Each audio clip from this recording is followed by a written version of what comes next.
deep for the Wildcats. Well, Devin Leary is the sixth-year senior quarterback for Kentucky. NC State transfer, and they're hoping for the best from him. Well, he's had a lot of struggles this year throwing the football, no question about that. And part of that is playing in a brand new system offensively, but he's also needs to play better. He's missed a lot of throws. He's forced the ball into coverage, already thrown 7 picks on the season, tied for most in the SEC. They have yet to get 4 good quarters in the same game from Devin Leary, and they're hoping to get that done today against the Tennessee defense that loves to blitz and bring pressure. One of the best in the country in that regard for defensive coordinator Tim Banks. Back-to-back losses, then the bye week for Kentucky. And Devin Leary at the controls. Ray Davis on the ground and nothing there to start out. Well, different offensive line for Kentucky. Remember last time out against Missouri, they had got Kenneth Horsey back. Well, something came up in practice this week, so he's unavailable at left guard, but Jagger Burton does return. Yeah, Dylan Bray, they're going to get him going at left guard. This will be his 6th start of the season, and Jagger Burton getting cleared for them in the back end is really, really big as well up front. This is an offensive line that wants to be able to push Tennessee around and try and give some space to Ray Davis.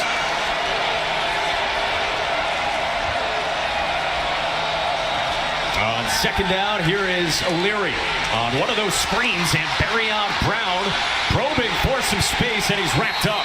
It's a loss of 5. And Amari Thomas, big defensive tackle, showing off his athleticism, 320 pounds. He actually got up and tipped this ball. Barryon Brown was lucky he was able to catch it. You see their big O gets the big paws up, and Kentucky still comes up with the reception, but a loss, and now 3rd and long, and this is a situation that Kentucky really wants to be able to avoid throughout the course of this game. Pass protection has not been great, especially in their last 2 games, and we mentioned Tennessee in 3rd down. They can bring pressure, get the edge. They've got a lot of speed. 3 down front for the Vols. Play clock winding down on Leary. They bring 4.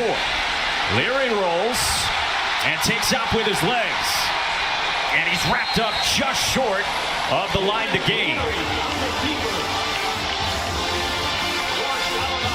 It was a real good decision by Devin Leary there to take off. He had nothing open, decided to try to go get it himself. Really nice pursuit, though, and speed by Tennessee at the linebacker spot. Caleb Perry able to get there for a tackle.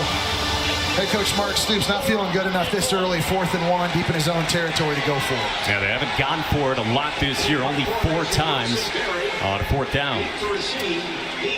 G. Williams back there to return for Tennessee, one of the best in the business, 3rd in the nation, averaging 17 yards a return. Ready to get it from Wilson Berry, the redshirt sophomore from Australia who struggled last time out against Missouri. High kick and a fair catch from Williams at the 30. All right, flip side. Leary, a veteran on one side. Joe Milton on the other at the controls for Tennessee. Yeah, and Joe Milton has been a bit inconsistent himself this year. Look, there's times he looks like a top 10 pick. 6'5", he's got the best arm in all of college football, and it just jumps off the screen at you, but downfield accuracy remains a big question mark. Joe Milton has missed a lot of touchdown passes this year. Because of that, the offense really has never been able to get in gear the way it did a year ago. Certainly in this game, they feel like they're going to get their opportunity to take some shots deep down the field. When those shots present themselves, Mike, Joe Milton's got to hit. Yeah, last year, of course, 46 points per game for Tennessee, the best offense in the country for the Vols. Great rushing attack, and they start out with Jalen Wright, one of 3 backs we will see. And fast pace for Tennessee. Fast pace for Tennessee, not so much for Kentucky. 2 different trains of thought here with respect to how they attack it offensively. In the 3 years Josh Heupel's been at Tennessee, they're averaging almost 3 plays a minute. Kentucky, though, they want to go slow. Third to the outside, and that's Dante Thornton, the Oregon transfer. We're going to see more on the outside in this one, 3rd down and short. Which I think is a good place for him, too. 6'5", 214 pounds with lots of speed. And we talked about them wanting to take shots from Josh Heupel in this offense. He's the guy that I think is going to get his opportunities in this game to use that speed in the framework. First catch for Dante Thornton in more than a month. And now 3rd down and 2. Milton will run it And he did this a lot against Alabama. You want to see more of it. I think they need to do this more. At 6'5" and 240 pounds, man, he is a load, and he can be a big weapon in this offense carrying it. I know he's not Cam Newton, he's not Lamar Jackson, he's not that dynamic, but when you gain an extra blocker by letting Milton run it, the numbers even up. In those short yardage situations where they've struggled, then all of a sudden, good things can happen. Looks left and throws to the sideline, and that's Squirrel White coming off his biggest game of the season against Bama. He's got a lot of speed, and you're going to see them line Squirrel White up all over the field in the slot. They'll hide him at the H spot, put him outside. If they get a one-on-one chance for a guy that's been clocked at 23.4 miles per hour, they're going to take that chance. Expect to see a lot of Drew Phillips, 23 in blue, with White today. Second down and 3, and Jalen Wright slips a tackle.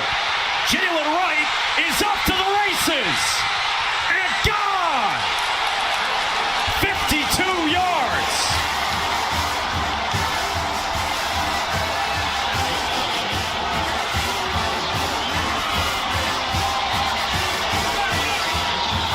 This is just a classic pin pull recipe right here. Down block, Ollie Lane going to come up, and he's going to get Jackson at linebacker. It opens up the crease. And for Jalen Wright, he has the ability to make safeties miss. And when you can do that, you can hit the home run. He has been sensational for Tennessee's offense. And here's the thing, Mike, they've got 2 other good ones too. This rushing attack for Tennessee has been a problem for defenses to stop. It's been one of the best, as we told you, in the country, much like Kentucky, but it's Jalen Wright who they start with, who gets the Vols going on the road in Lexington from 52 yards out, right for 6.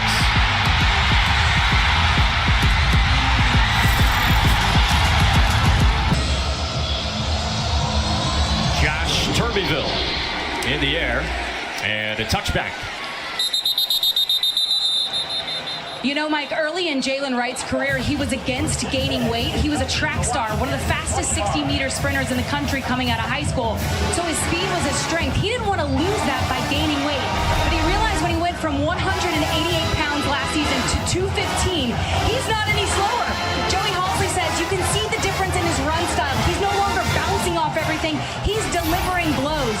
Halsey said Wright went from being a fast kid you're handing the ball to a running back, a well-rounded guy. Yeah, Katie, he's gotten so much better at running between the tackles, too, because of that physical style. You're right. He is the complete back now. Second possession for Kentucky after 3 and out the first time, and it's a completion to Demi Sumo Karnbe, running back / wide receiver for 4 yards. He's a bit of a Swiss Army knife in this offense, and he's a guy that can play running back or play wide receiver, but whenever he's gotten opportunities in games, good things tend to happen. And I think if you're the offensive coordinator, Liam Cohen, you're trying to find more ways to get this guy involved. You're going to see him line up all over the field. Yeah, we asked Liam Cohen out of the bye week, who is that guy? You got to get more touches, and he didn't hesitate. He said 0.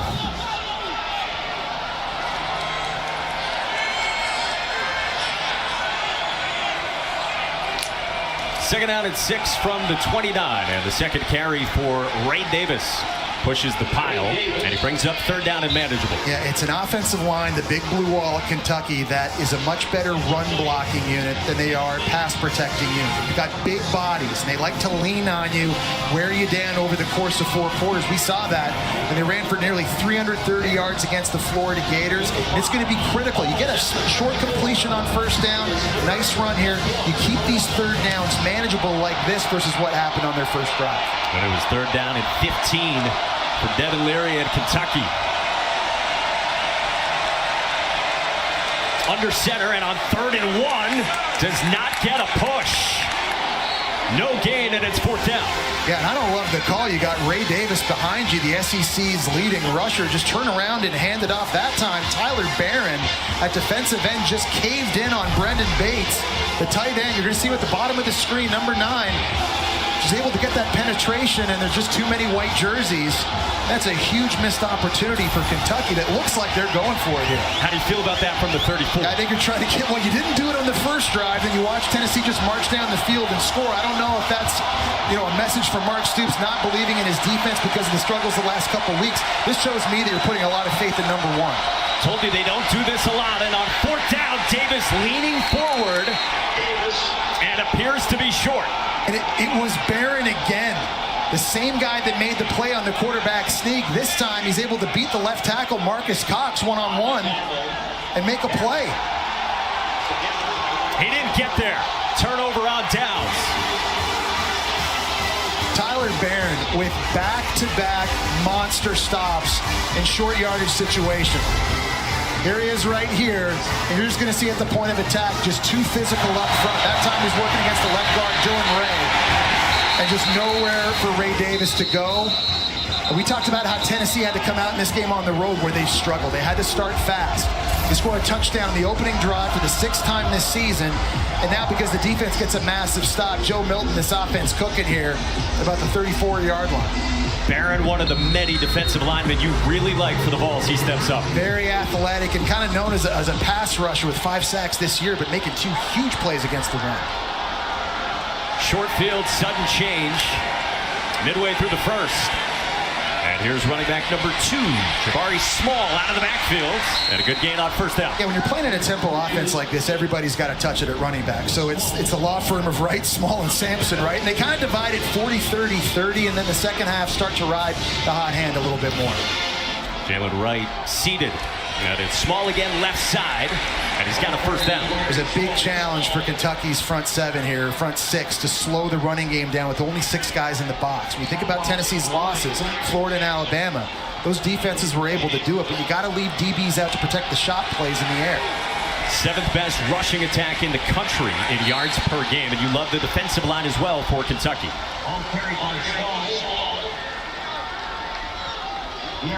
Derek Jackson in on the stop on another small carry for 2.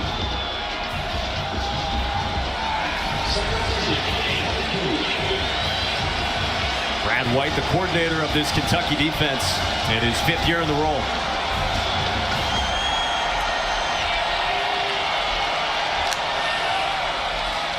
Second down and 8, and it's Small up the middle. Inside the 20, and red zone efficiency is big for Tennessee as well. It is, and here's another situation, this down and distance, where Joe Milton's legs can be a factor, whether it's a designed run or if things aren't open and he wants to go take off. He's athletic to get that done. I love the fact that he carried it 15 times last week against Alabama. You're craving that every week you watch them play. This is an area of the field, though, where that could really be a force for this offense.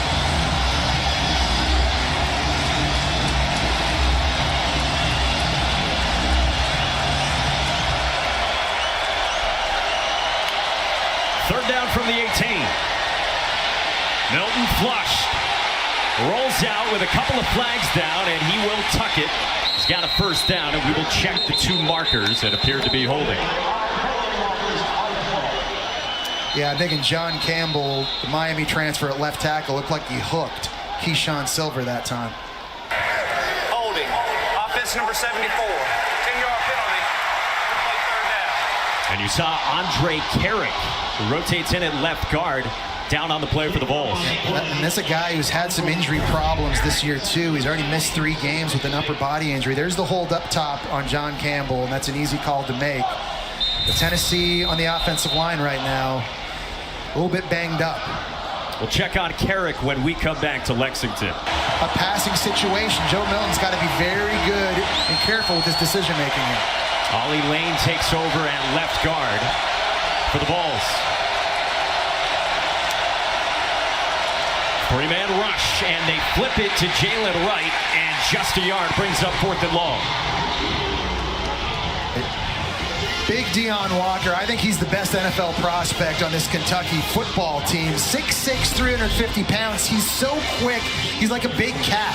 It's amazing how well this guy's able to move for a guy his size. He's been doing this all year. He doesn't make the tackle, but he makes the play there on a shovel pass. Missouri found out the hard way last week. He had 4 tackles for loss in that game. This guy is a monster. So it sets up Charles Campbell from 44. The 24-year-old Indiana transfer, 11 for 13 this season, looking for his longest of the year. And Campbell is good, and the lead is 10 for Tennessee. Well, on the Kentucky defense elsewhere, how about Maxwell Hairston? 5 interceptions this year, tied for the national lead. Mid-season All-American, of course, had the 2 pick sixes against Vanderbilt. Already the most INTs by a Wildcat since 2009. And he was kind enough to go all access. He was mic'd up pregame.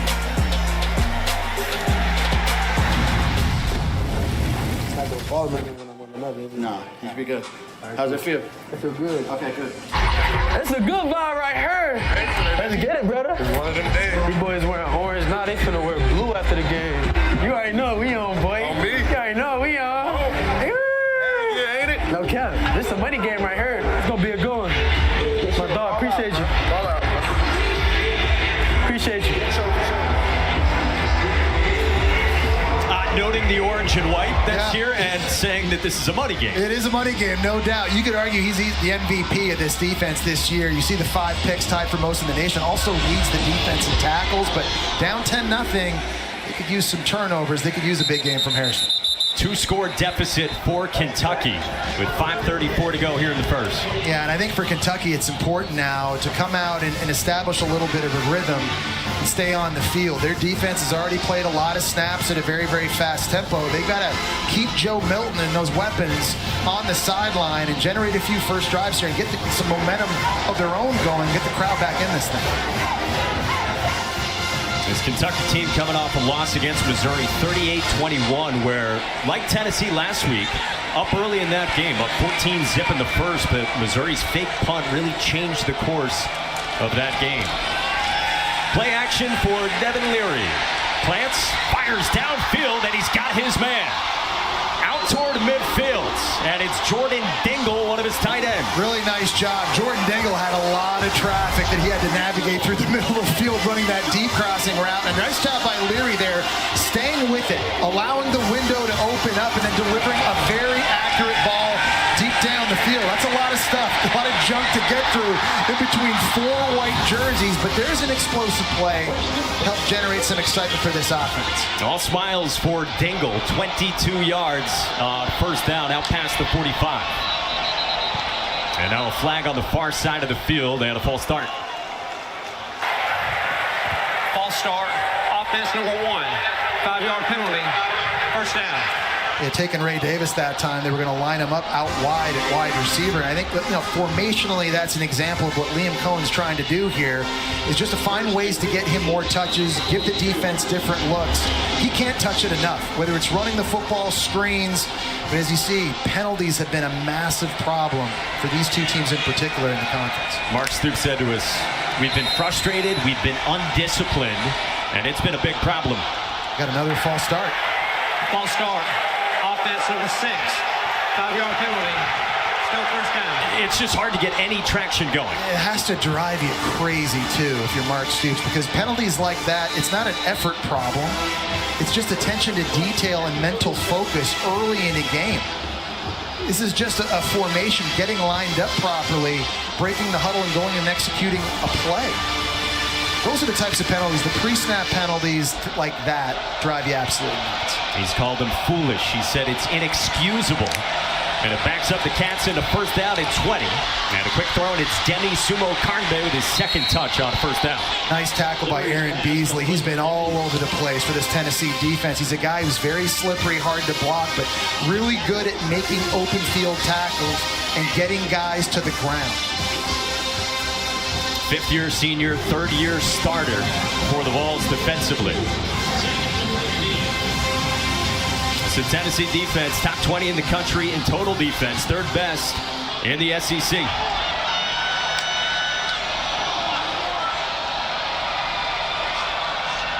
Barryon Brown in motion. 4-man rush, and Leary steps up. Stumbles forward, and he's out past the 50, ushered out by Beasley. I'm all for it, too, man. For this offense to get it going, running the ball, it can't just be Ray Davis. You're going to see reverses to Barryon Brown. They're going to get Karnbe in the action as well. And when windows open up for Devin Leary, he's got to take those 2. We saw it on the very first drive.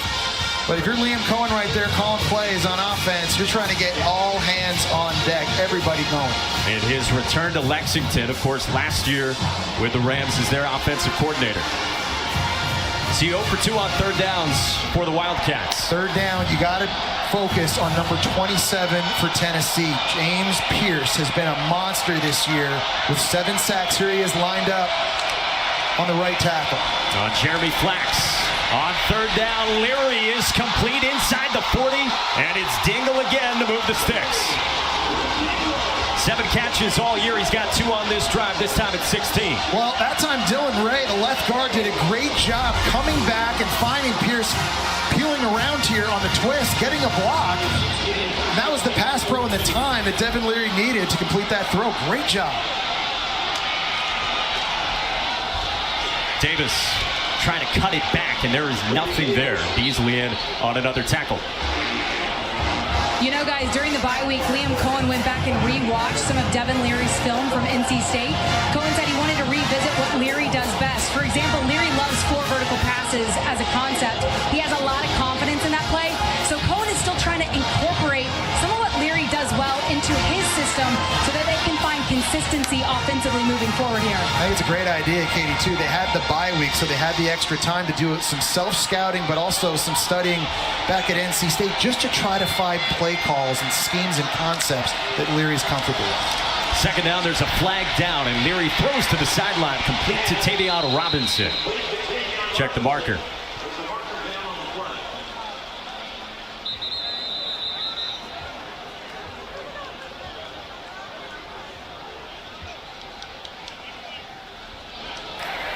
Offside. Defense number 19. Line of Woods is on the snap. A 5-yard penalty. Replay second down. You know, you gotta think though, as you're watching Devin Leary early in this game, it does look like he's in a pretty good rhythm, Mike. He's seeing the field, the ball's coming out on time when it needs to, and when guys aren't open, he's taking off and running. I know the coaching staff really felt like last week against Missouri, the first 3 quarters were the best 3 quarters he had played throwing. He had some turnover problems in the last period. But so far early in this one, from a rhythm standpoint, Devin Leary looking pretty good. 3 for 3 on this drive. And 5 for 5 you saw overall.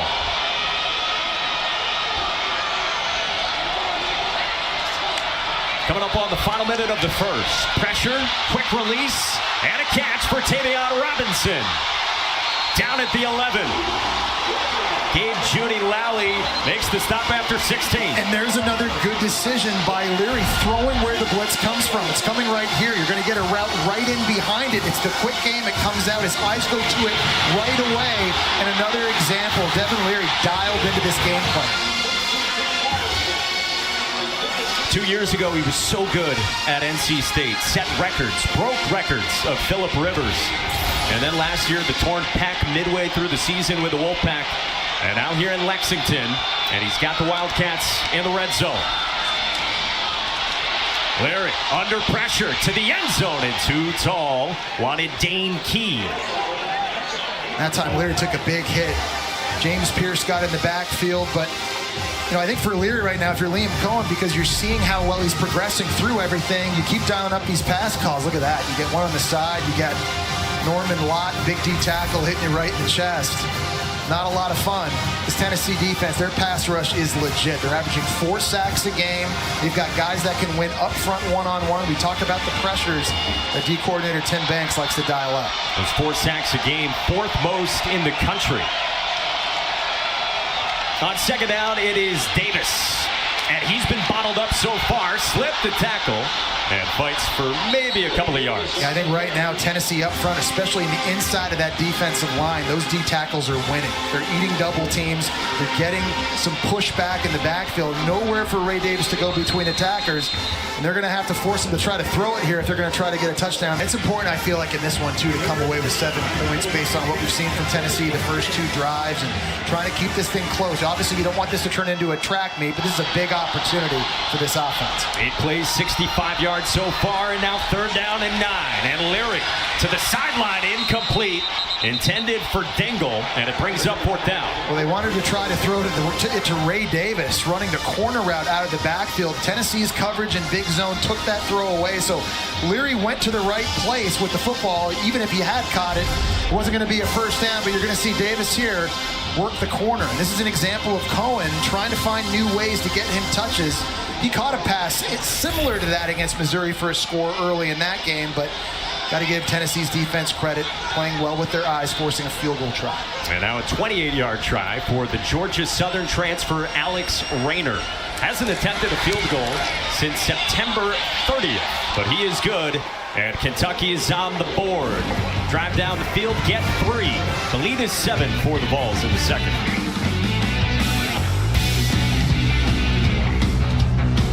Kings and Leafs. 2 here in Lexington, and one of your favorite holiday weekends, Jesse Palmer. I'm a big fan, and I count Halloween as a holiday for sure. Living in New York City for 21 years, I can say with confidence, one of the great Halloween cities in the world. Jetsport gets it away, and no chance for D. Williams. You have a favorite costume from your past? Mario, I would say. Who got to for me? Really? Zoolander, yeah. Just dying for me to ask you. It was a winner. Tennessee with it up by 7 early on in the second, and Joe Milton uncorks that cannon of an arm downfield and incomplete. He wanted Ramel Keaton. And there's Maxwell Hairston. We've talked about how important and valuable he's been to this defense, and that time one-on-one with one of Tennessee's best deep threats outside. He turns around. They're definitely locked up, but turning around and trying to locate the football is an indicator a lot of referees look for to not throw pass interference. I like the call. On second down, here is Wright. So elusive. And he's got a first down before he's upended by Hairston. This is what a lot of people that don't watch Tennessee don't know. This is not an air raid offense. They run the football 55% of the time, and they spread you out. They go up tempo. They're running against 6 in the box, and they break off explosive runs. Here is Wright again with a big lane up the middle. In the plus territory as they keep it on the ground with Jalen Wright. And they roll in new, fresh guys all the time, whether it's Wright, whether it's Small, whether it's Sampson. And they're putting up 217 rushing yards a game, tops in the SEC because of how physical this O-line is and how talented their backs are. From the 46, Wright is met by Trevin Wallace, who missed the Missouri game with a reported shoulder injury, comes back. Yeah, he's a big get back for this defense as well. Because of his speed and his ability to go sideline to sideline, he's also a guy they love to blitz in obvious passing situations. Missing him against Missouri really hurt this defense, and they need him to play well in this game. Pairs really well with De'Eric Jackson, senior linebacker for the Wildcats. About as slow as you will see Tennessee go offensively. Well, they had to give Kentucky an opportunity to substitute there. Tennessee had a substitution change, and Kentucky took their time, basically walking off the field. And now a flag, and looks to be on Tennessee. False start. Offense, number 76. 5-yard penalty. On second down. An interesting cat and mouse game here between the coaching staff in terms of substituting. You see Tennessee substitutes, so now Kentucky's given that opportunity, but you're going to watch these linemen. You see at the bottom of the screen, they're going to really slow down. Watch here and here. Once they get to the bottom, they're basically walking. I mean, he's not hustling to get off. They're trying to give everybody a chance to catch their breath.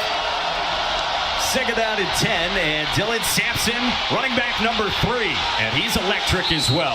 Takes it to the 40. He is. He had 4 touchdowns in their first game against Virginia and 139 rushing yards against UTSA. And this coaching staff just couldn't ignore him anymore. They had to get this guy some more touches, and he's dynamic. On third down, he's also a weapon catching. Stays in with Wright on the sideline, and here he is on the ground. And Sampson's got a first down. Really good, tough running, and a bread and butter play is pulling their tackle. Gerald Mincy that time, the Florida transfer at right tackle, does a great job wheeling around, pinning a D lineman for Kentucky, opening up a crease. Give it to Sampson again, and he is swarmed in the backfield by De'Eric Jackson for no gain. Yeah, De'Eric Jackson, I think, has played really, really well. He just does a nice job. 54, just kind of get through the mess and find a way to tackle Sampson in the backfield. On second down, there's pressure on Milton. Got it away to the sideline and too tall, intended for White.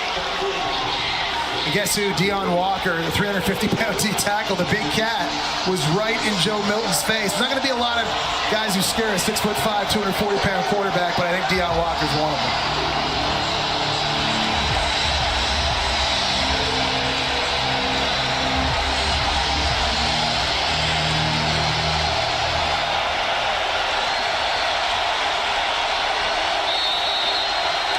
Flag flies pre-snap.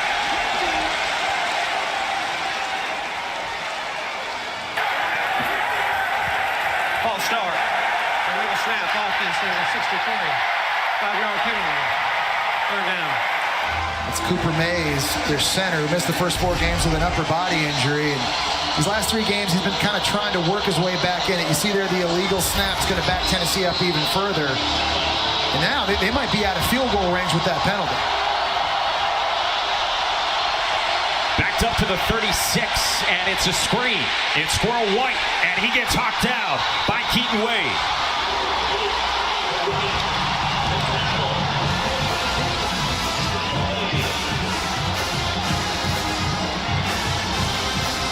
Some responses from Kentucky. Got their first points with the field goal from Rayner, and now they slow down Tennessee in plus territory. Charles Campbell comes out from 49.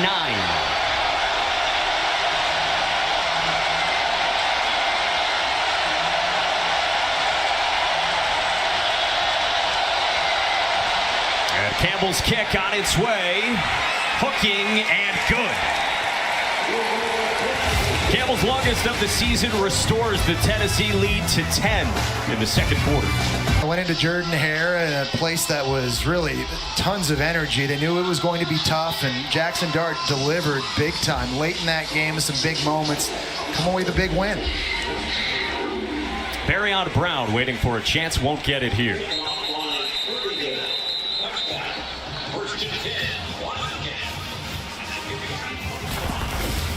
Well, check this out. The pride of the Commonwealth herself. Yeah. Katie George. Ask and you shall receive. I just want to know if this is how Jesse Palmer feels every day. No one ever asks for selfies with me, ever. They're too scared. They're too, yeah, I look like Jason. I look like the guy that was standing behind you right there. Alongside Jesse and Katie, Mike Monica, our entire crew with you. Kentucky with it down by 10, and Leary up the sideline, and he's got Barryon Brown and a contested catch. And that's big because Tennessee's without their best corner in this game for the rest of the season. Kamal Hatton out with an injury, so Kentucky goes out, takes a shot with their best deep threat, Barryon Brown, against the backup corner, Danico Slaughter, and come away with another explosive play in the passing game. 32 yards and now some up-tempo from the Wildcats, and Leary to Dane Key, and Leary looks like he's in a pretty good rhythm.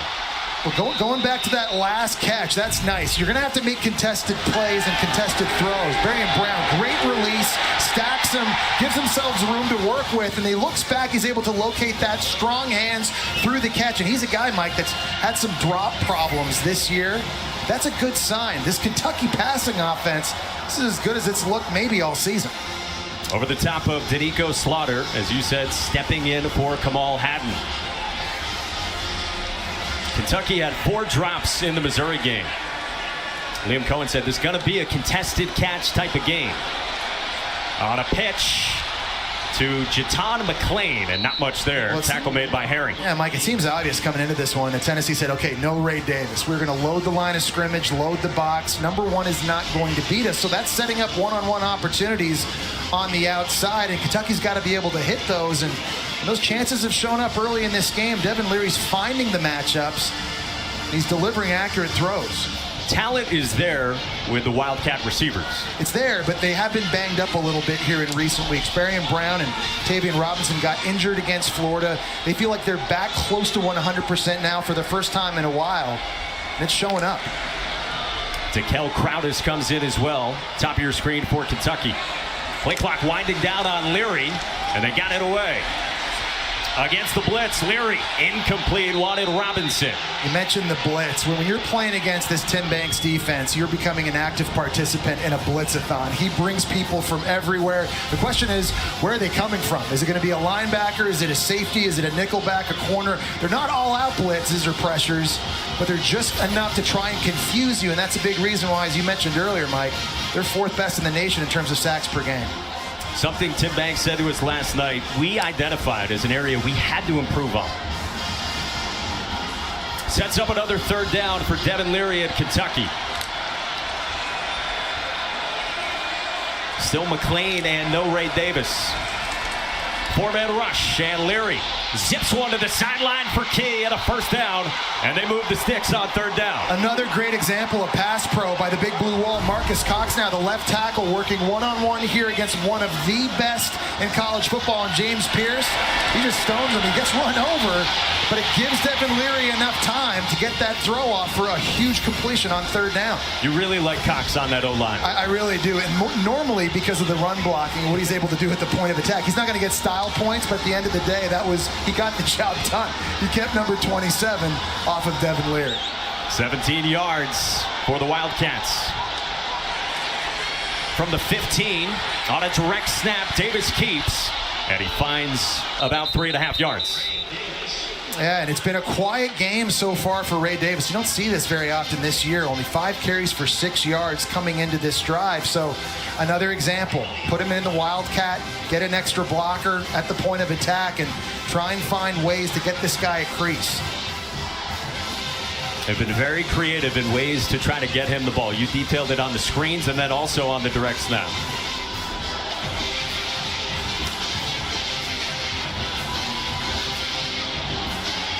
Trips to the right for Devin Leary midway through the second.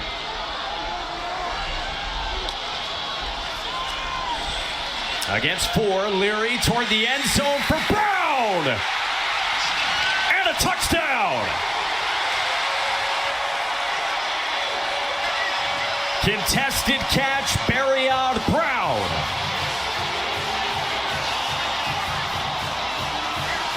It's the second time on the drive. Barryon Brown has had to make a contested catch with the defender draped all over him. Just running the wheel route and a perfect back shoulder throw by Devin Leary. You know what they say? There's no defense for a perfect throw. You cannot place it any better than the NC State transfer did right there. How about 7 plays, 75 yards for Kentucky? And Devin Leary looks pretty good here in the first half. He's got Kentucky within 3 midway through this second. 10 of 13 through the air. 129 yards and the touchdown perfectly to the back shoulder for Barryon Brown.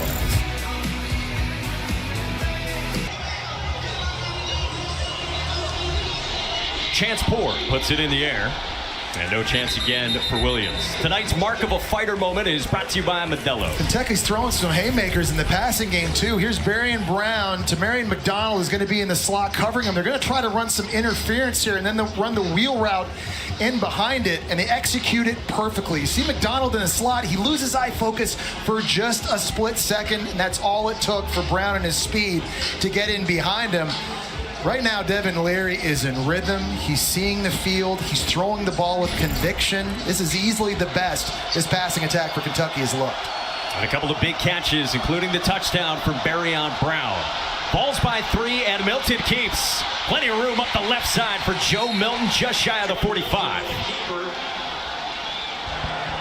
You know, guys, some quarterbacks like to get a couple quick completions early in the game to settle in. Joey Halsley says Joe Milton likes running the ball to get himself going. Now that he's feeling healthier, a couple early runs, even taking a couple hits, contact helps him find his rhythm and groove. Jesse, is that common? Probably not. I know I needed to get hit a few times before I started to feel more comfortable, but of course I wasn't close to the athlete that Joe Milton was. Second down and 4, and it's Small with back-to-back carries. He's got a first down. I think I would prefer to do it the Joe Milton way. Probably run like a zone read for 20 yards to feel like I got into the rhythm before getting blindsided, sack, fumble, score. Yeah, I'll take the Joe Milton route. 6'5", 235. The first down. On the ground again with Small. Man, I'm impressed with Tennessee up front, too, because Kentucky is a big, physical, dominant defensive line. They want to fight you in a phone booth. They're inviting you to run it between the tackles. They've only given up 95 rushing yards a game, second best in the SEC, but Tennessee is pushing them around. And now Milton off the play fake. Takes another deep shot toward the end zone for a touchdown. Chaz Nimrod.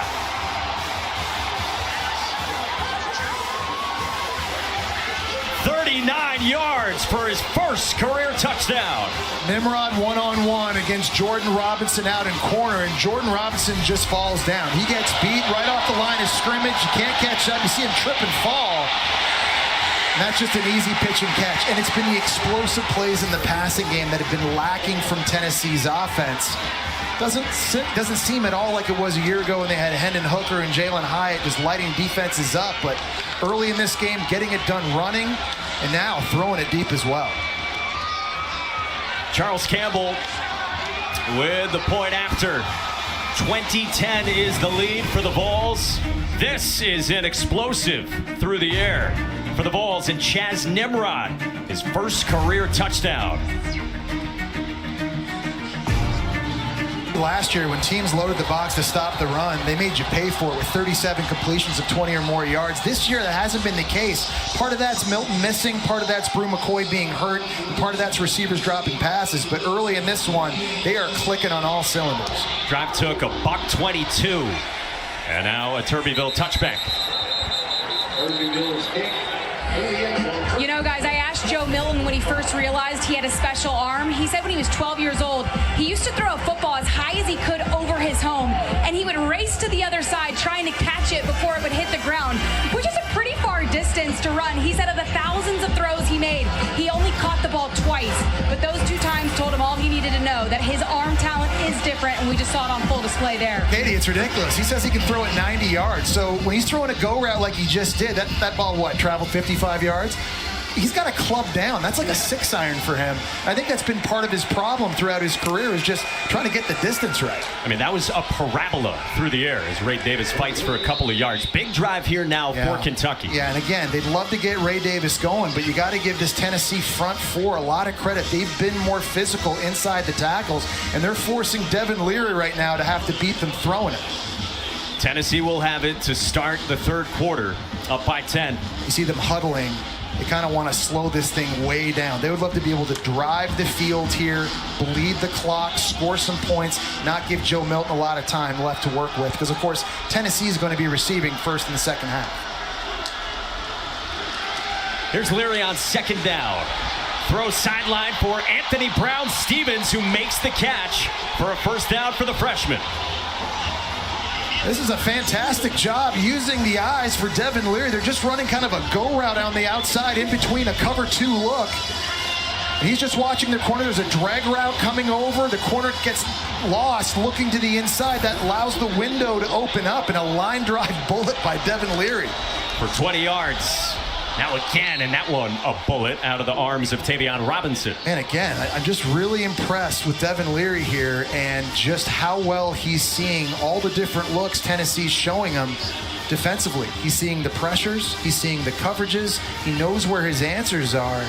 Just looks so much more confident coming out of this bye week, Mike. His coordinator, Liam Cohen, said to us when he's slowed and everything is calm, he processes really well. Has done that here in the first half tonight. Sumo Karngbe squirts forward just a couple of yards, and now third down coming up. And it's big Amari Thomas again making a stuff. And you know, you look at this lineup for Tennessee inside at tackle, I think they've got 5 guys that'll play on Sunday. When you look at Eason, Thomas, Simmons, Garland, Norman Lott, all these dudes, they make it very hard to run in between the tackles, which sets up third and long. And then that guy, number 27, James Pierce, he's screaming off the edge. Here he is lined up to the right side, one-on-one against the big right tackle, Jeremy Flax. He's top 10 in the country in sacks. Sophomore off the edge. He drops back on third down. And Leary zips one to the sideline for Key and a first down. And that's an NFL throw, man. I mean, you're throwing a comeback to the wide side of the field. Dane Key, great job coming back down the stem, but I mean, this is the same Devin Leary we saw a couple years ago at NC State when he threw 35 TDs versus only 5 picks. That's the reason why a lot of people thought he might have been the best QB addition from the portal this offseason. Davis on the ground, fights for a few yards. I mean, in that season, he was one of 5 finalists for the Johnny Unitas Award as the best quarterback in the country. That's why I think a lot of people would say, you know, through 70 games early this year, Kentucky maybe didn't get the return on investment they thought they were going to get. It's taken them some time, but you know, this bye week came at a perfect moment for Kentucky. Obviously, starting 5-0, losing 2 straight, you get healthy, you get to self-scout, but really for their confidence and sort of resetting their focus, I think it was critical. I think there's a better example of that for an individual player than at QB. Play fake and a rollout and a quick one to Josh Caddis, one of the tight ends. And he rumbles down toward the 20. There is a flag down back at the 27.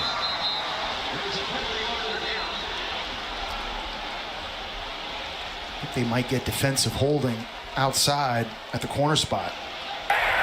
Holding. Defense number 8. It's Brandon Turnage. He's working outside at cornerback right now. The Bama transfer, one-on-one against Robinson, who's really quick. And you see just grabbing the jersey, that's an easy call to make.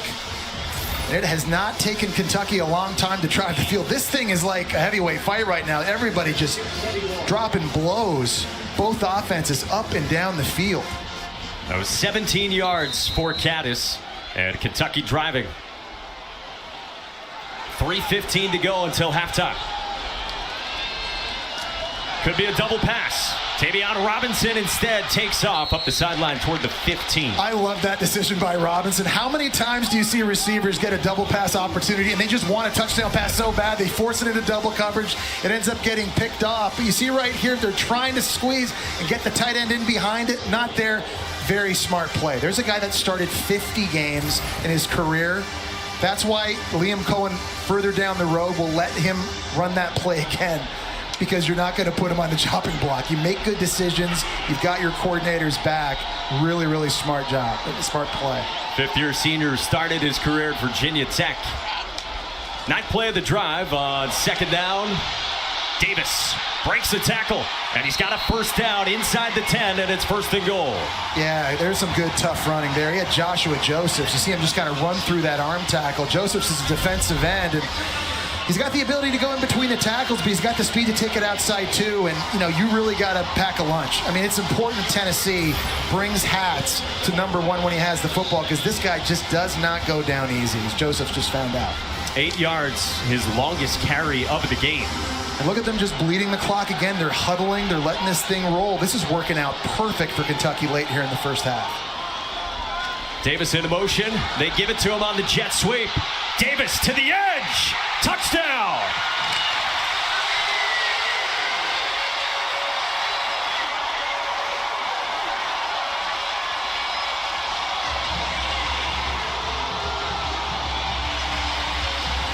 One of the reasons this is such a great blocking offense is that it's not just the O-line. Tight ends have to get it done too on the perimeter. You're coming with the jet sweep this way. Guys got to be able to go out in space, get a hat-on-hat, and execute. Time and time again, Kentucky's been able to do that. It's not just physical play by the big blue wall. The tight ends have been outstanding this season as well. 10 plays, 75 yards in 4.5 minutes. And Alex Rayner's good on the point after. Well, they've been trying to get Ray Davis going. Tennessee is trying to slow him down, obviously, here in this first half. And on the jet sweep, it's Davis with touchdown number 14 in his season here in Lexington. Second quarter, we've had 27 points, 279 combined total yards. It feels like whoever has the ball last could end up winning this game, right? It's been fun. Fair catch signal from D. Williams. What's coming up, Matt Barry? Gentlemen, Mercedes-Benz halftime report. The Bulldogs blow out Palmer's Gators. We'll have highlights of that, plus the Sooners stunned in Kansas. And Oregon overwhelms Utah in a big one of the Pac-12. Monaco, my question for you. Were you officially a Spro bro today, or did Palmer big time you? No, Barry, he's a Spro step bro today. And Barry's like Sproto Baggins back in studio with his high chair behind that table, looking good. He had to take a shot at Florida as well. Everything was going so well. First down, and there's nothing there for Dylan Sampson. Fifth drive for Tennessee. They've got points on the first. Well, here's the problem. 1:30 is an eternity for this Tennessee offense to drive the field and score. Plus, they have all their timeouts. It's plenty of time for Joe Milton to get this thing working.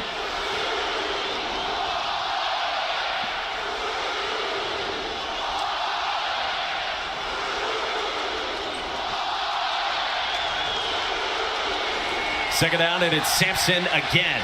Up the middle, takes it out to the 29. 4 yards, third down.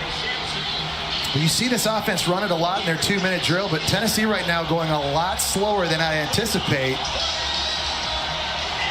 I think there'd be a little bit more sense of urgency right now for Tennessee to try to steal some more points before getting it back first in the second half. Third down and 6.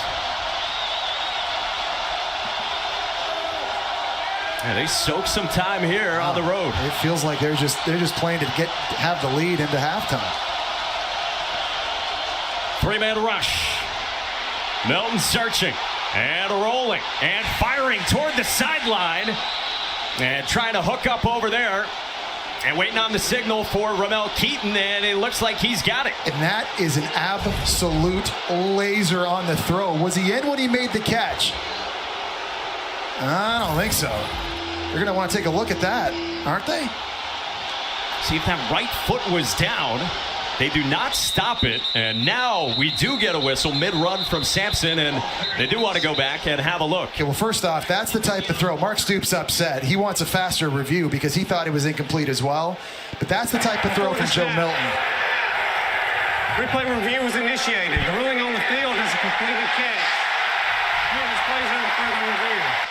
Yeah, Mark Stoops is saying you got to take a look at that again. But, I mean, that's the throw that makes you believe Joe Milton's a top 10 pick. That's ridiculous. Of course, every starting quarterback in the NFL can make that throw, but you can count a handful of guys that make it look like that. On the run, absolute laser. Goes about 35, 40 yards. But to me, is that right foot still down, inbounds, when Keaton makes the catch? Doesn't look like it to me. When he has full possession of that throw, right there. now, the question is, was that right toe still down in the field of play? And is there enough evidence, of course, to overturn the call on the field of catch? You need indisputable video evidence. There's really good coverage by Hairston on the back end. That's the only place he could have put that football to make the catch.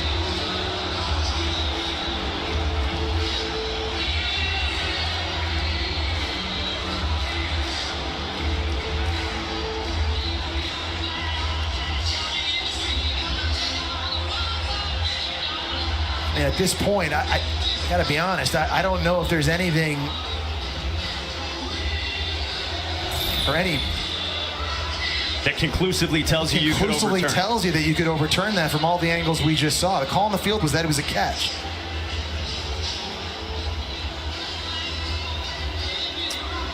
Our rules expert, Matt Austin, chiming in our ears, saying that he too doesn't know if there's enough to overturn. Now, the other question is there control of the catch? Because the ball moving a bit along the sideline at the end, even after that right foot comes up. Well, take a look there. I mean, the ball's obviously moving. Does he have complete and continuous control of it through the catch? It's certainly moving.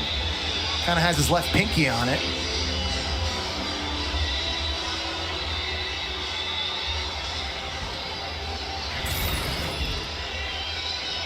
Boy, that's going to be tough. Yeah, that's tough. I mean, it doesn't look like a catch, but is there enough evidence there to overturn it?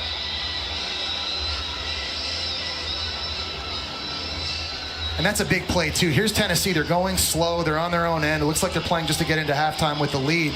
One big throw. All of a sudden, if this stands, sets them up at midfield. With all their timeouts, they're in position to score. After further review, the ruling on the field stands. It's a completed catch. First down for Tennessee. Mississippi game clock to 32 seconds.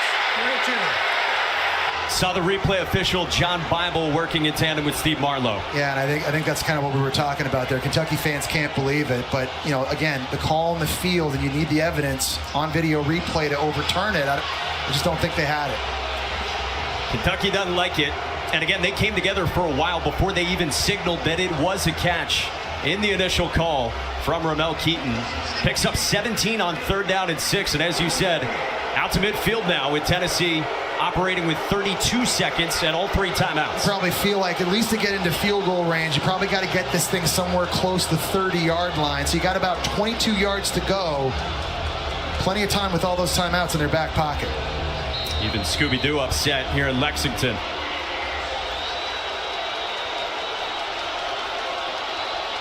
First down. And Milton throws it toward the sticks, and Keaton gets out of bounds after he got about 7. Really good awareness there that time by Ramel Keaton, understanding the situation. 2-minute drill here, finding the sideline if you can get out to stop the clock. Ramel Keaton, the second leading receiver, 5th-year senior from Georgia. You got a substitution problem that time. Keyshawn Silver was jogging off the field. The coach had to run out to him and say, no, you're not going out. Get back out there. Nose guard does, and now Milton on second down across the middle. Spinning is Sampson and stayed on his feet before he's gang tackled by Kentucky. Tennessee should take a timeout here. Go talk this over. You hear the boos from the Kentucky crowd. Upset about the call just a few plays ago. 15 seconds to go here in the half. Hey, coming up tomorrow on Sunday NFL Countdown, go all access with Travis Kelce and Jalen Hurts, plus Adam Schefter with the latest trade deadline news. 10 a.m. Eastern, right here on ESPN. And then this week on Monday Night Football, the Detroit Lions at 5-2, they host the Las Vegas Raiders, 8 o'clock Eastern on ABC and on ESPN. Jesse Palmer, Mike Monaco back with you. Katie George down on the sideline as well. This has been quite the first half. Yeah, and it's going back and forth. And we knew Tennessee coming into this game was going to be a team that wanted to run the football. Jalen Wright's been sensational in the first half. They've run it for over 250 yards. I think the bigger surprise is it hasn't been Ray Davis so much for Kentucky as it's been Devin Leary. He's been so good throwing it right now. They're finding explosive plays. He's taking care of the football. And this thing is back and forth. And again, it just has the feel right now in the first half like whoever has the ball last is going to win this game. They have played a lot of close ones in the history of this rivalry, and the first half here tonight at Kroger Field's been no different. All right, so they put 17 seconds on the clock. Tennessee's got it at the 41. 2 timeouts left. Milton steps up, searching and throwing, and he's got his man. Squirrel White is wrapped up by Phillips on a good gain with 7 seconds. And now they stop it. Fantastic job on the scramble drill that time. Milton rolling to his right. You got receivers that have to fight and work their way back open and find green grass. And just an outstanding throw again on the move by Joe Milton. You see that? I mean, it looks like Superman making these throws. Some pressure coming on the outside. Sampson gets a piece of him. It allows him to buy time. You start with a curl route. You break it back to the inside. So much quickness by Squirrel White on the outside here. This is going to be a curl on the boundary, try to get out of bounds, but you just find open grass. You work away from where you came from, and oftentimes for QBs, throwing back across your body on the move to your right if you're right-handed is the cardinal sin, but man, when you got this guy's arm talent, it is scary. And that's another top 10 pick type play by Joe Milton.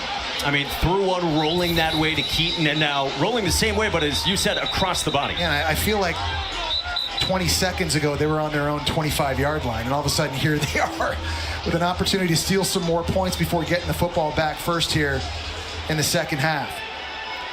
Clock rolled when it shouldn't have, so with 7 seconds left in this half, they trot out Charles Campbell.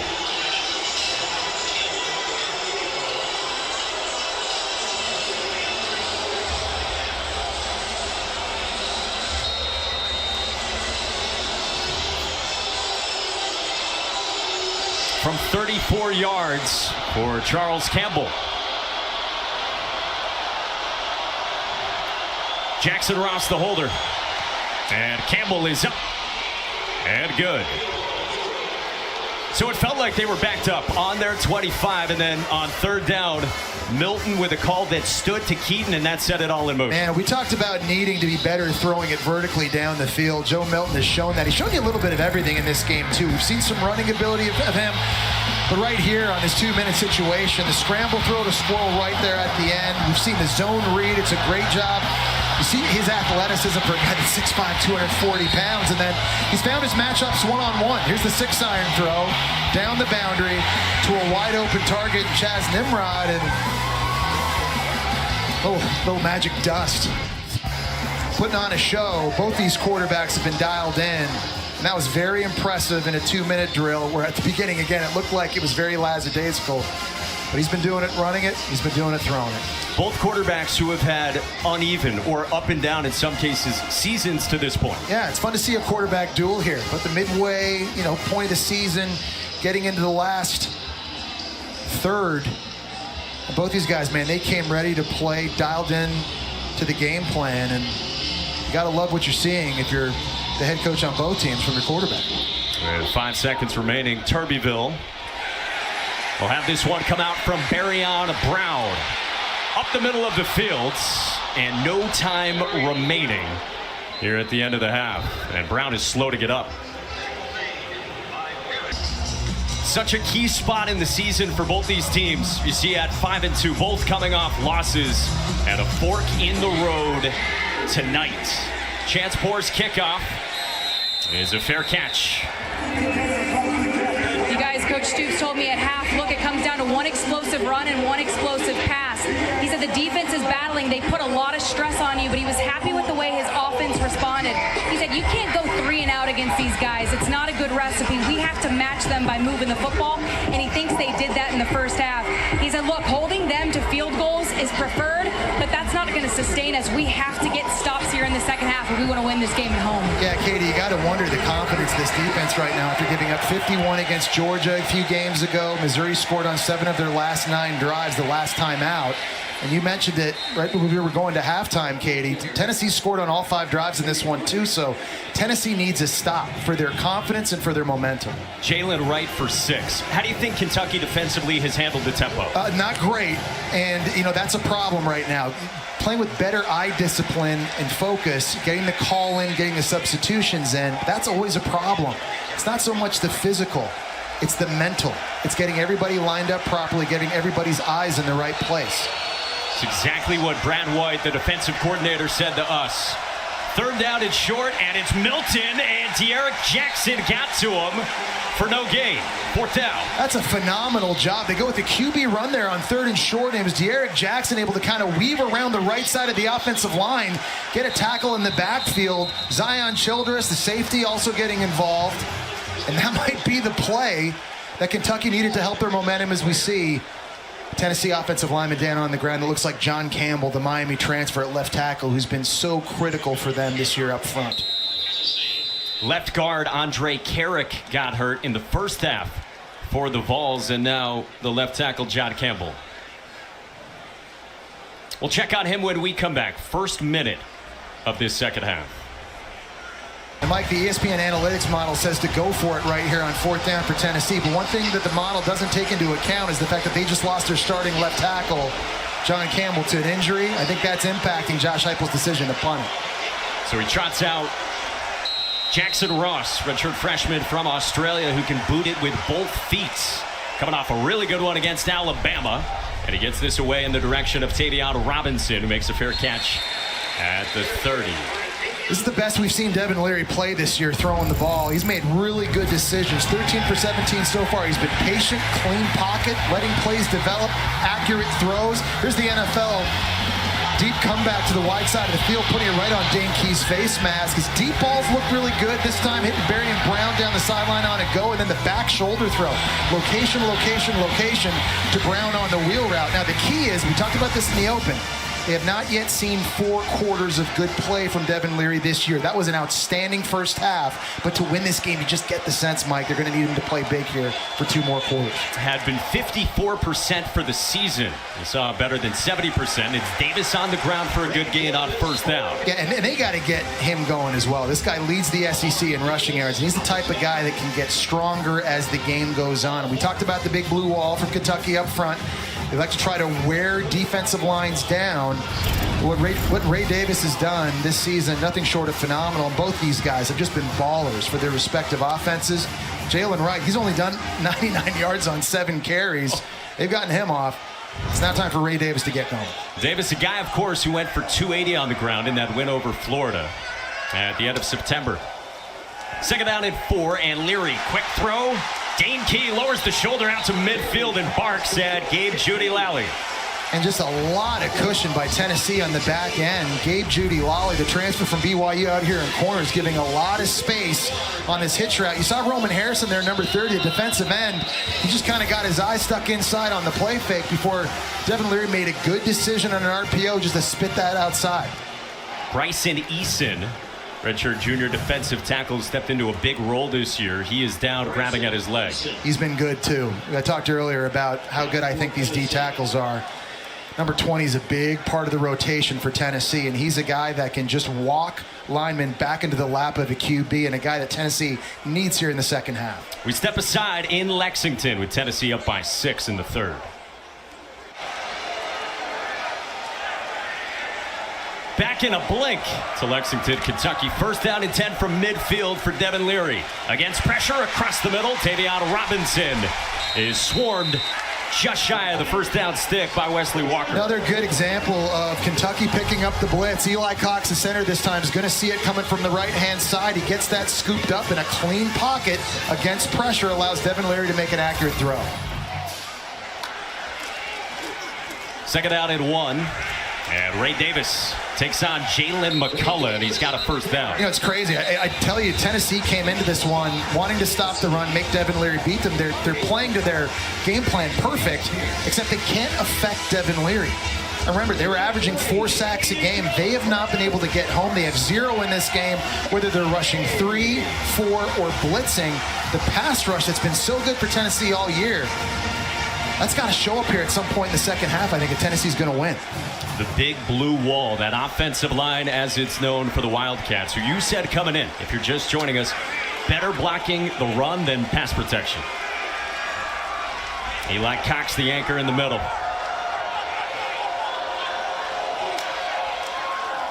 First down, here's Leary. Feels the pressure, and right on cue, he is sacked by Omar Norman Lott, and the first for the Vols getting home. Well, Barron's going to be the one at defensive end that forces Leary to step up, and then it's Norman Lott that finishes it. He's twitchy from Arizona State inside for a big man. You see Barron come out here, gets the contain. Leary's got to step up, and there's the pass rush we've seen time and time again from Tennessee this year. It's important Kentucky does not get behind the sticks. This is an offense that has struggled for most of the season throwing it, but you do not want to let this Tennessee Volunteer front pin their ears back in obvious situations because they've got dudes. First one for either team in this game, and a loss of 11. And on second and long for Leary.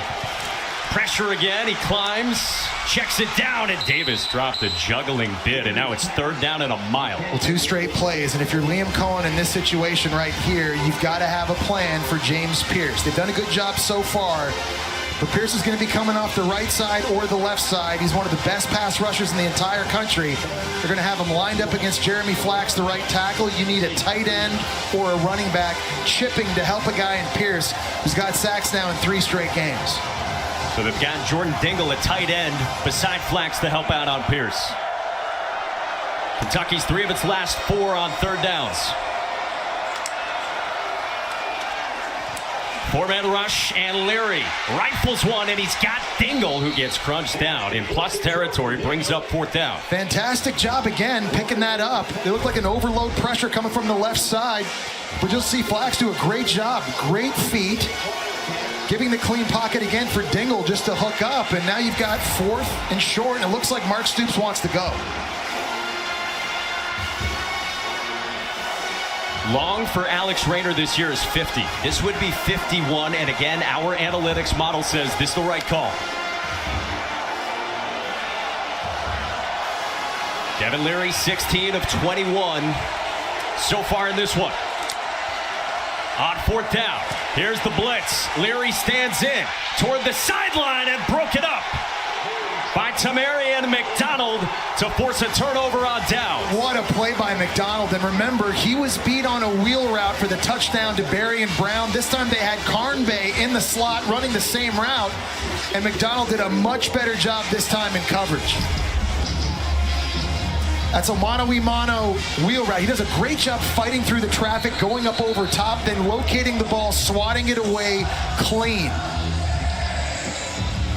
It's been the biggest area of improvement, I think, for this defense, too, Mike, this year. Last year, they were the 4th worst pass defense in all of college football. They've had a more consistent pass rush this season, but they've had better play outside one-on-one on islands. And in a game where they lose Kamal Haddon, their last time out, big play by McDonald. Milton runs it on 1st down, finds a lane, and he's got a 1st down. After the 2nd turnover on downs from Kentucky, we've got a marker back at the 34.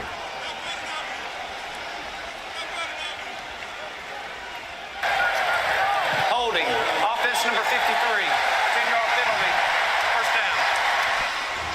That's Jeremiah Crawford, who has stepped in with Campbell and Carrick going down on the left side of the Vols line. That's right. He spent a lot of time last year at left tackle. That time just getting a little bit too handsy on what looked like was going to be an explosive run there for Joe Milton. Crawford, a guy with starting experience, like you said, has also battled injury this year and playing for the first time in a few weeks after getting healthy. He's at left tackle opposite Gerald Mincy.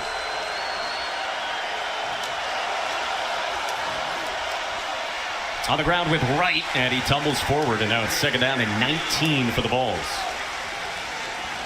You guys, I've been watching John Campbell over here on Tennessee's sideline. He's dealing with a right ankle injury. He spent some time in the medical tent, went through his footwork. He's been limping a whole lot. Looks like he's in pain, and he's still over here on the sideline. He has his helmet, which is generally a good sign. Ball shape-shifting up front with that five-man group. Milton under some pressure from Walker, directing, firing, and he's got a man. Dante Thornton into plus territory. And there's the Dante Thornton Vol Nation has been waiting on. We saw great examples on the 2-minute drive at the end of the first half on the scramble drill and guys working to get open. This time, right-handed quarterback going to the left, and he's got a receiver working back across his body. Natural arm talent. It's like a shortstop turning 2. 47 yards, and now Wright picks up 9. When this tempo gets going, when they get a big chunk play, they like to go really fast, and the defense all of a sudden is on their heels. They're trying to get a call. Are we subbing? Are we not? Backs against the wall. Wright again with a first down and a burst. Swung down just outside the 10 by Drew Phillips. Yeah, right now, Jeremiah Crawford, you were just talking about at left tackle, he's doing a nice job here in the run game. He's one-on-one outside with J.J. Weaver, and he's winning. And that's giving creases for Jalen Wright to run through on that left side. Wright's got 10 for $117. Option. Milton. Pitch. Right.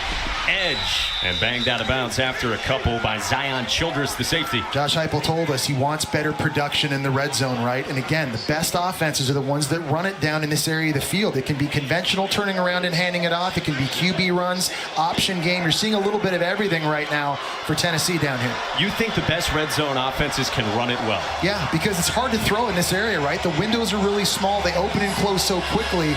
And for a passing offense like Tennessee that has struggled this season, it's critical here. They keep getting it done on the ground. Milton tried to get free, and he cannot, out of the grasp of Keaton Wade. That was just a design QB run all the way, trying a little misdirection, but Keaton Wade wasn't fooled, and he made the tackle for loss in the backfield. Now, can the pass rush for Kentucky show up? See, they're trying to pull a backside guard in Ollie Lane to scoop him up. Couldn't get there in time. Here's where now in a situation Kentucky's pass rush has to go. Third down. Milton ducks away from pressure, and he's dropped. J.J. Weaver makes the play, but Deion Walker gets the sack. It's a little game up front by Kentucky. Great job. Weaver coming inside, and then a 350-pound D tackle just collapsing the pocket. Very little for Joe Milton to do here. Great instincts and great quickness by Walker. I just don't know how a guy that big moves like that. I'm telling you, man, every time you watch him on film each and every week, he's showing up making plays. Leads them in pressures, and he got home. And now Charles Campbell from 35 yards trying to make this a 2-score game. And Campbell off the upright and good. Wow. Woo. Trick or treat. Oh. Man, lucky bounce for Tennessee. The rare field goal replay, because yeah, Charles Campbell off the right, upright, and in. Got the members bounce. Oh. Take that anytime on the road in Lexington, Kentucky. This one also feels like it's going to be going down to the wire. Josh Turbyville with a touchback. So in meeting number 119, Kentucky back on offense after the turnover on downs. And remember, to close the first half, they scored on 3 straight possessions. Midway through this third in Lexington, Jesse Palmer, Katie George, Mike Monaco. This game produced by Scott Matthews and directed by Jeff Evers. Play fake, and Leary to the field, and a catch by Barryon Brown for a first down. Another real nice throw in rhythm that time by Devin Leary. A wide field out route. It's a speed out by Brown, and throwing off his back foot in time, no hitch by Devin Leary. That's just beautiful. He's got his feet underneath him, good balance, take the completion, move the chains. Barryon Brown's got 4 for 50. Davis trying to bounce it outside. He gets 3. Just nothing on the inside, right? We're used to seeing him find creases and get into the second level. Hasn't been able to do that. Tennessee very stout. An apparent offside call coming against Tennessee. Offside. Defense number 27. Lined up at the neutral zone at the snap. It's a 5-yard penalty.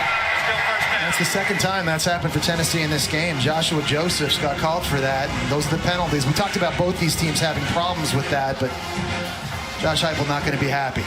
His team last in the SEC with 8 penalties per game, and we showed you in the first half that, much like Kentucky, these teams the worst 2 in the SEC in penalty yards against per game.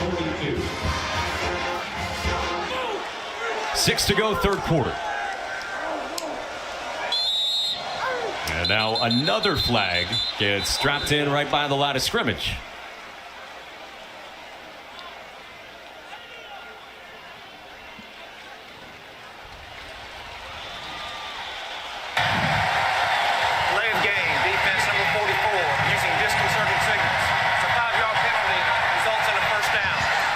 Second week in a row they've called that on Elijah Herring. Yeah, he's trying to clap and simulate a snap count from the offense. That's what the referees say they're doing. And I think Elijah Herring's saying, look, I'm just trying to communicate to my front, tell guys to shift.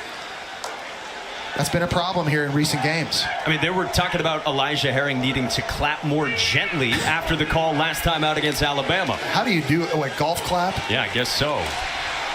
Davis left side, and he squirts past the 50. Yeah, the clap belongs to the offense, Matt Austin says. So the defense, regardless of volume. Wave your hands, yell louder. Mix it up. Yeah. Jazz hands. Whatever it takes. Man, it's like life's already hard enough on the defense, isn't it? With spread up tempo offense and everything that's going on. RPOs now. And now you can't clap. Heat of the moment, you're in a rivalry matchup. And Herring gets tagged for that. Second down and 5. From the 48, play action again, and Leary in rhythm. Another completion, and Dane Key breaks away. At the 15, he's out of bounds. Well, it was a nice route concept there. They had Dingle, the tight end, just kind of running a spot route, and it's able to affect the defense and open up a window. He's going to start here. You're going to see 27 Pierce just run outside that way. That opens the route or the window for the dig by Dane Key, doing a nice job making the catch, pivoting, and getting downfield.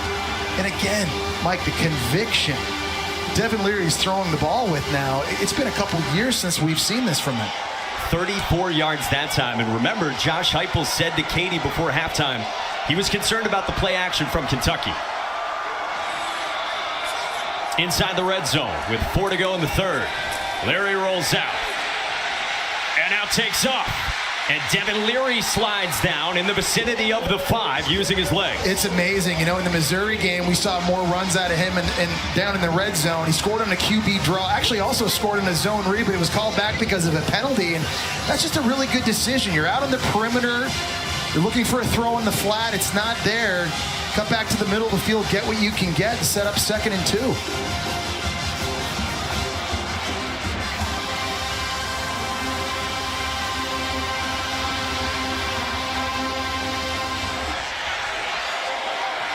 Couple of tight ends in this 12 personnel for the Wildcats from the 6.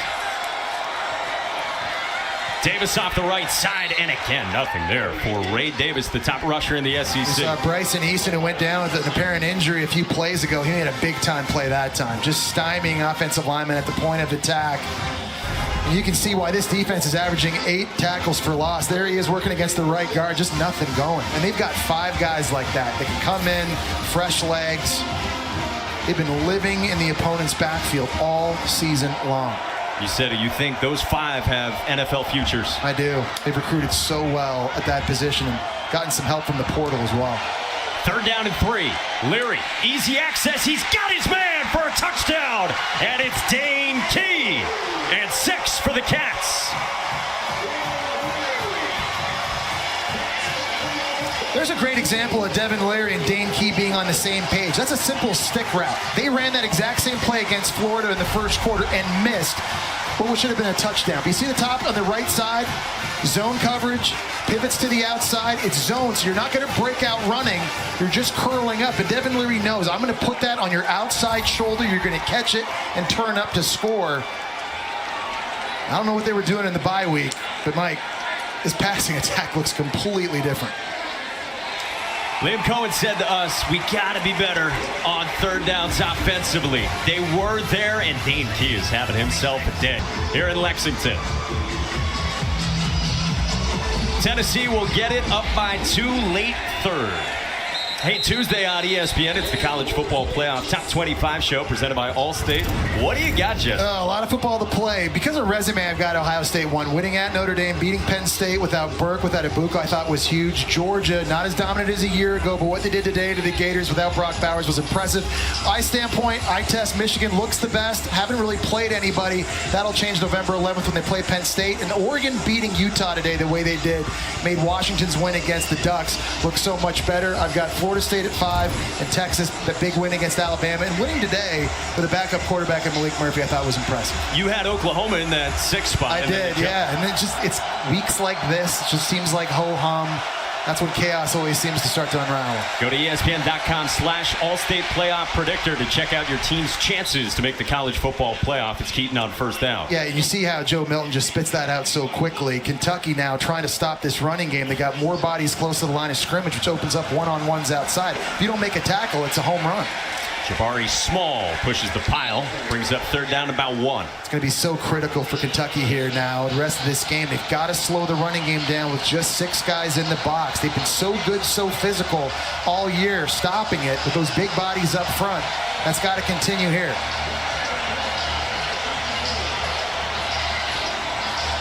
We've seen Tennessee go to QB run here in these situations. And Milton is under center. Hands it off to Small, and he's dragged down. Short of the line to gain, it brings up 4th down. Well, up front, it was Deion Walker and Josiah Haynes. They just weren't allowing anything to happen. Josh Heupel earlier here in the second half decided not to go for it. He's going for it here. They're 0 for 5 the last couple of weeks, and now all sorts of pre-snap movement. And who went first?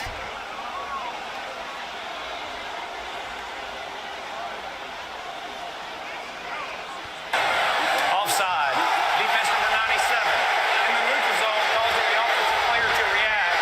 5-yard penalty results in a 1st down. They were saying it was 97. I thought it was Octavius Oxendine, number 8, who flinched a little bit right up the middle.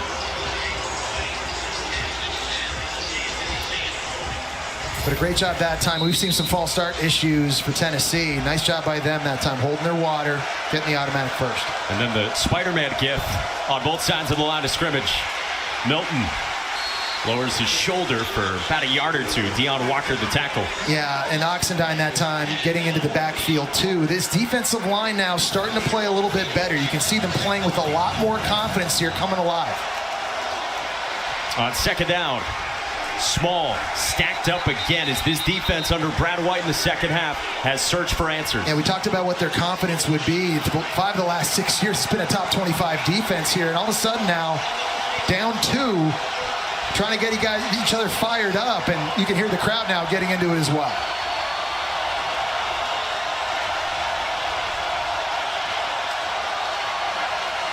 Third down and 5.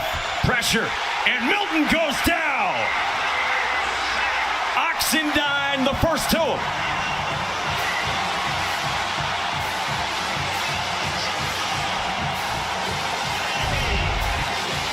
They run a little game this way and bring the blitz this way, but everything kind of collapses over there on the left-hand side. Remember, that's Jeremiah Crawford now at left tackle, taking over for the injured John Campbell, and he just could not get it done against Oxendine.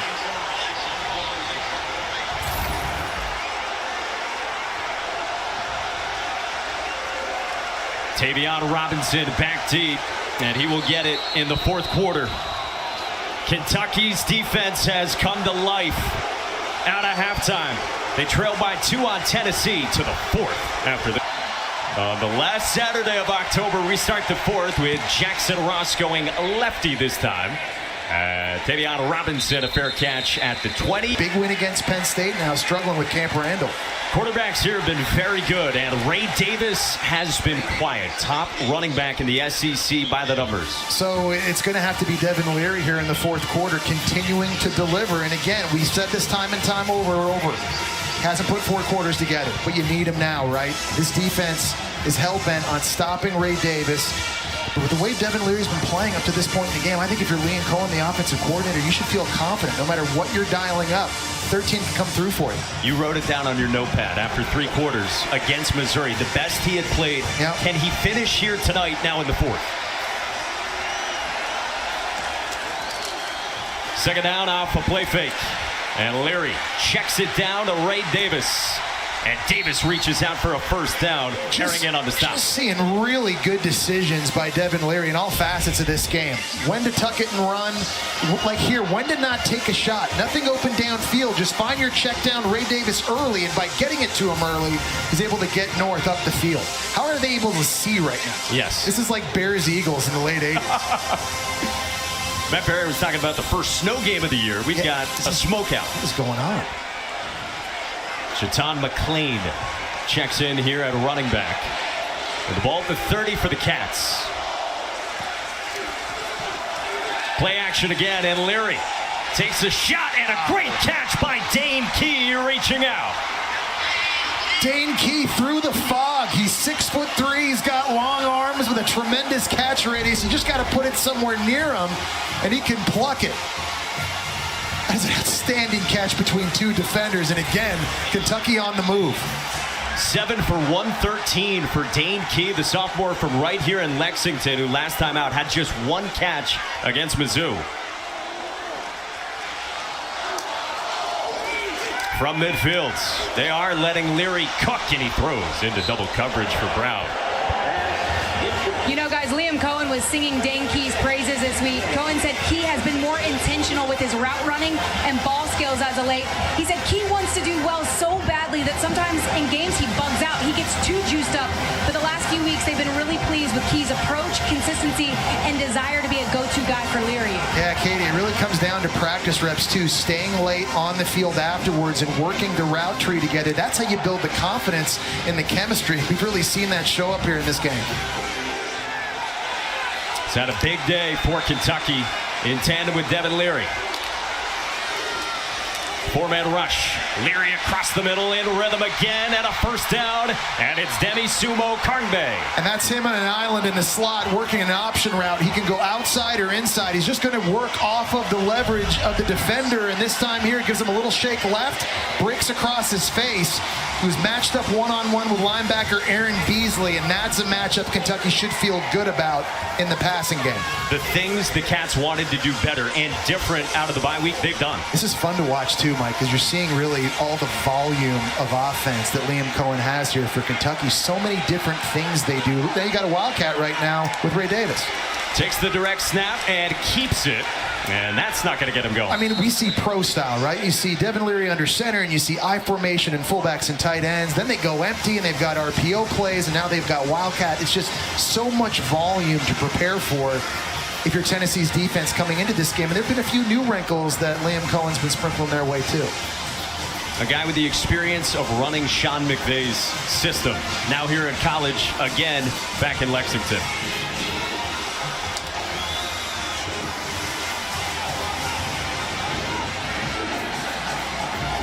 Twelve personnel at tight end on each side for Devin Leary.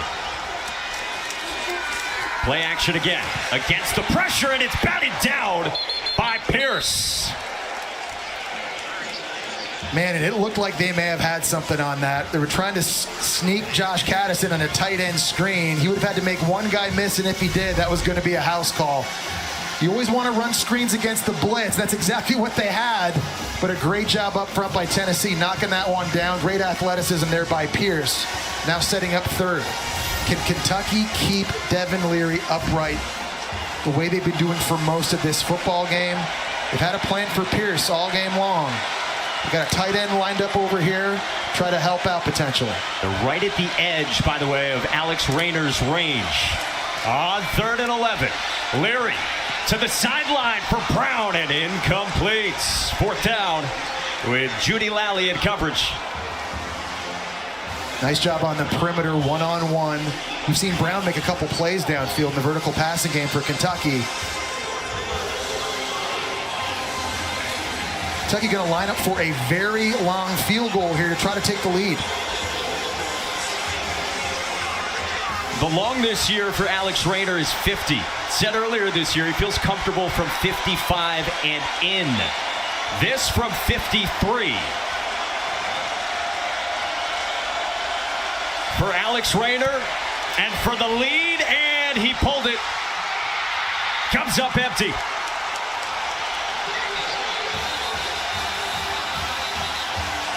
Now there is a flag down back at the 31. I wonder if they're going to get leaping.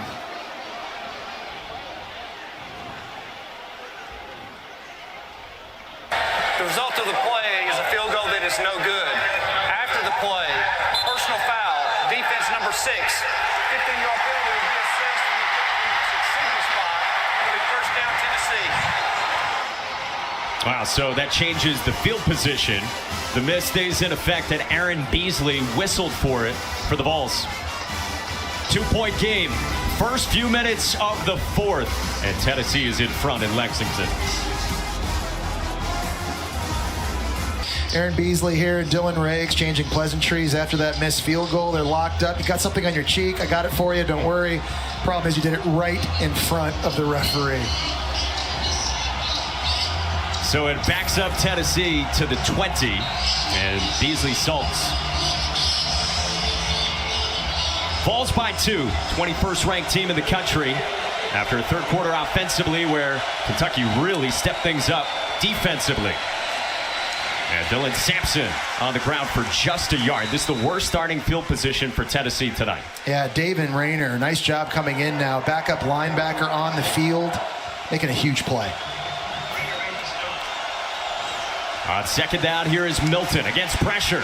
Firing to the sideline. He's got Dante Thornton for a first down past the 30. I'll tell you, Dante Thornton's done a pretty good job in this game. We've seen him more on the outside than we have previously in the season, but he's been winning some one-on-one matchups.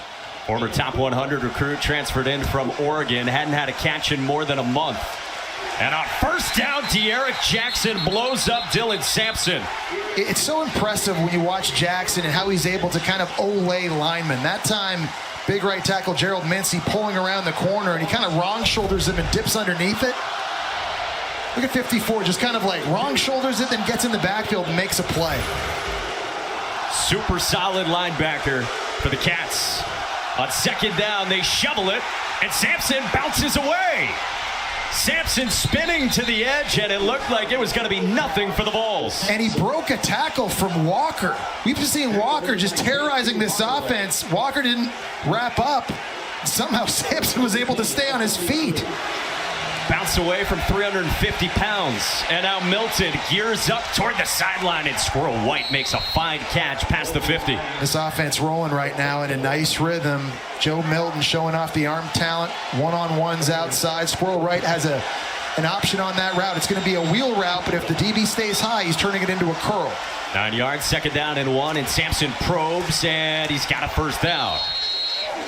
I mean, the tempo when they get humming is incredible. This Tennessee offense, 2nd in the country in time per play, and you can see it from I was just going to say it. You wonder how that's affecting Kentucky right now. A lot of guys with hands on hips here in the 4th quarter. There's Milton with time to throw. Loads it up, now climbs in the pocket, and Milton takes off. And he slides down right at the edge of field goal range for Joe Milton on the ground for 7. Yeah, they were thinking about a post throw down the middle of the field. It was double covered, so good decision by Milton there to tuck it and run. And now Josiah Hayes is seated against this fast-paced Tennessee offense.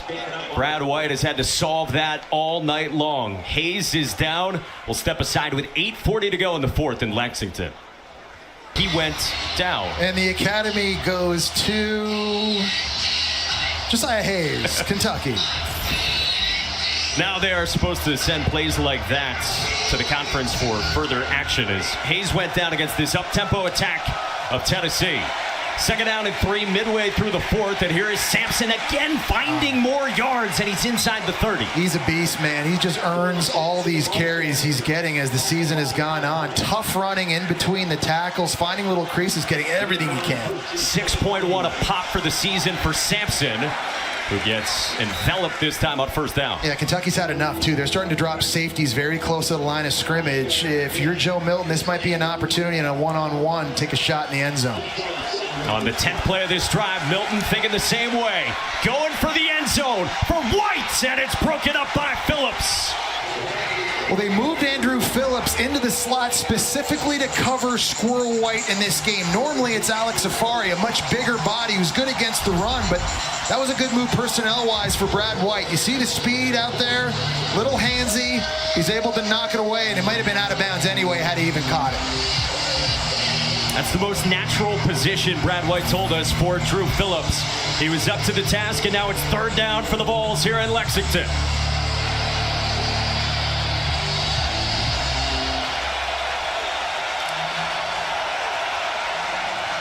Milton checks it down for Sampson, and again he's got a first down.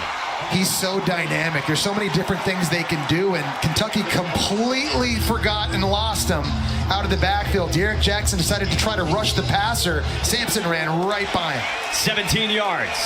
Sampson from the 12. Up the middle. Touchdown! He was a beast on that drive.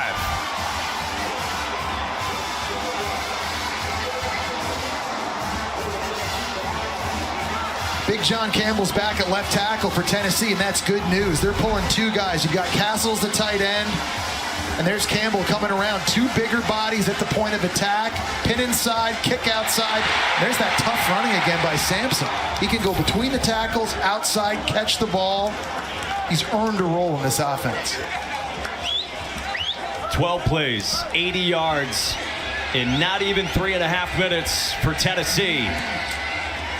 Charles Campbell is good, and now it's a 2-score lead for the Volunteers exactly midway through this fourth. Kentucky's defense stepped up in the third. Tennessee didn't convert on any of its third downs, but this time in the fourth, Dylan. Sign me up. Yes, please. Wow. You talk about USC. Survived today. Listen, it was almost 3 losses in a row had it not been for some late game heroics. Touchback. And let's take a look at our college football rankings brought to you by Verbo. Well, we saw Oklahoma struggle last week against UCF after the win against Texas, and they go down. And Penn State, they struggled a little bit with Indiana. Late, Ohio State got their hands full right now with a 7-point lead, but any given weekend, man, you know, it was crazy coming into this week. Outside of Michigan, all the other top 6 teams were playing on the road. You just kind of had the feeling something weird might happen. Everybody's got to bring their A game week in, week out, especially at this juncture of the season. Kentucky's got it with 7:30 to go in the fourth, trailing by 9, and Leary sets up a screen for Tavion Robinson, fights forward for 8 yards. Like that idea, and again, just trying to take advantage of having healthy receivers again. Just put the football in their hands quickly in space, get some linemen out in front, let them go to work. Wesley Walker, safety, fifth-year senior, slow to get up for Tennessee. You know, Tennessee now thinking to themselves, okay, we got to defend the pass. Kamal Haddon, our best DB, done for the season. So they're going to have to be really good on the back end here, anticipating Kentucky and Devin Leary throwing it vertically. They've already thrown for over 300 yards in this game. Leary's looked as good as he has all season. Finally in his 8th game at Kentucky after transferring here to Lexington after 5 years at NC State. On second down, Leary staring down pressure, trying to find Robinson again, but it's incomplete. And now it's third down. Well, they brought pressure, and like you said, it's staring it down. I mean, he knew that he was going to get absolutely rocked after throwing this football. but he never flinched. Pressure's coming from outside here. That's McDonald. Ooh. You say you want to play quarterback. Man. Leary, a guy who's had a couple devastating injuries in his career. The fibula a few years back, and then the pec last year. He's got 3rd down and 2. Another blitz look from Tennessee. They bring 4, and Leary to the sideline, and he's got Dingle for a 1st down. Dingle's been really good in this game, creating separation. That time they had him matched up in a zone blitz look with a dropping defensive end. It was Roman Harrison that was trying to cover him one-on-one here in the flat. Just a good route, good timing on the throw, outside shoulder, moves the chains. Jordan Dingle had 7 catches in 7 games coming into tonight. Kentucky's got it from the 41, and Leary checks it down. He's got Ray Davis. And Ray Davis swings forward with a 1st down into plus territory. Yeah, and they're another good decision, right? He's trying to go back to Dingle on the stick route. It's not open, so don't freak out and panic or try to force it like we've seen him do a couple times this year. Just find the check down. Go get another 1st. Clock ticks towards 6 to go in a 2-score game, and Leary rolls out. Searching and directing, and Leary will just get rid of it as a flag comes in. 2 of them in the secondary.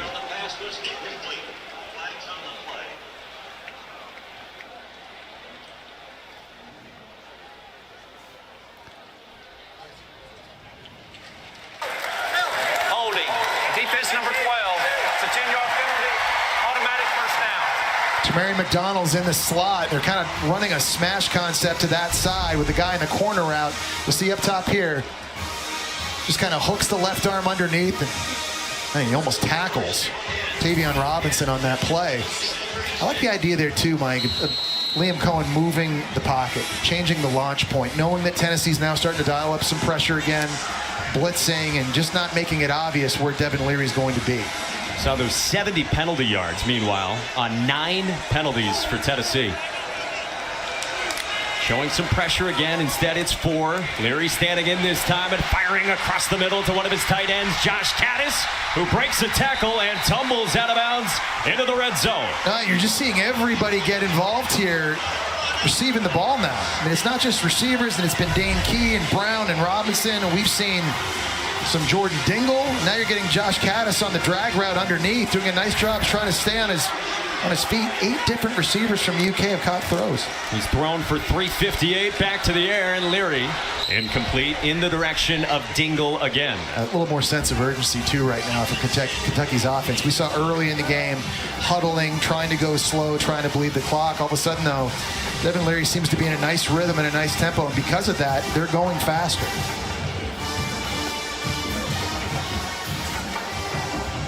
Tense moments in Lexington. 5:42 to go. All 3 timeouts for Kentucky, trailing by 9. Joe Milton has been excellent on the other side for the Volunteers.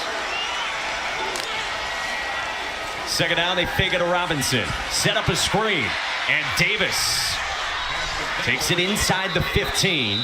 Forward progress there. Yeah, we saw him score on a jet sweep earlier in the game, and there's a fake reverse screen pass to the SEC's leading rusher. Is there another way here Liam Cohen can find a way to get number 1 involved at a critical juncture? You said it earlier this half. Keep it in Devin Leary's hands. Liam Cohen went Wildcat on the last possession for the Wildcats, but we'll see what he does here on 3rd down and 5. And a flag before the snap. That is costly for Kentucky. False start, offense, number 77. 5-yard penalty, still 3rd down. It was just a little flinch by Jeremy Flax, and again, he's been going up against James Pierce all game long, and part of me doesn't blame him. You're just worried about that speed rushing upfield, but in a moment like that, with the game on the line, great position to score a touchdown. Got to hold your water, and that's the 3rd false start. This offensive line. I mean, you've talked about it, feeling that pressure that you know is coming from Tennessee. So now it's 3rd down and 10 for Kentucky. Pressure comes. Leary gets rid of it to the sideline for Brown at the 10. 2 yards shy, and it's 4th down. And that is such a small window to fit that football in. Warren Burrell is closing in on it as you see Marcus Cox, the best offensive line at Kentucky, goes down in a very inopportune moment for Kentucky. But just another dime by Devin Leary on this throw. This is incredible. Talk about throwing into small windows here on a speed out. Whew. And you can't walk that football to him and put it in a better place. All right, so you're down by 9 now. 4:31 to go. It's a 2-score game. 4th down and 2. What do you do? Well, the field goal unit's coming. Yeah, and that's well. I mean, you have to come away here with points no matter what. At least put yourself in a position to win the game. So this is the right call here by Mark Stoops. Now you need your defense to do their job. Alex Rayner tried from 53 and missed last time we saw him. This is from 28.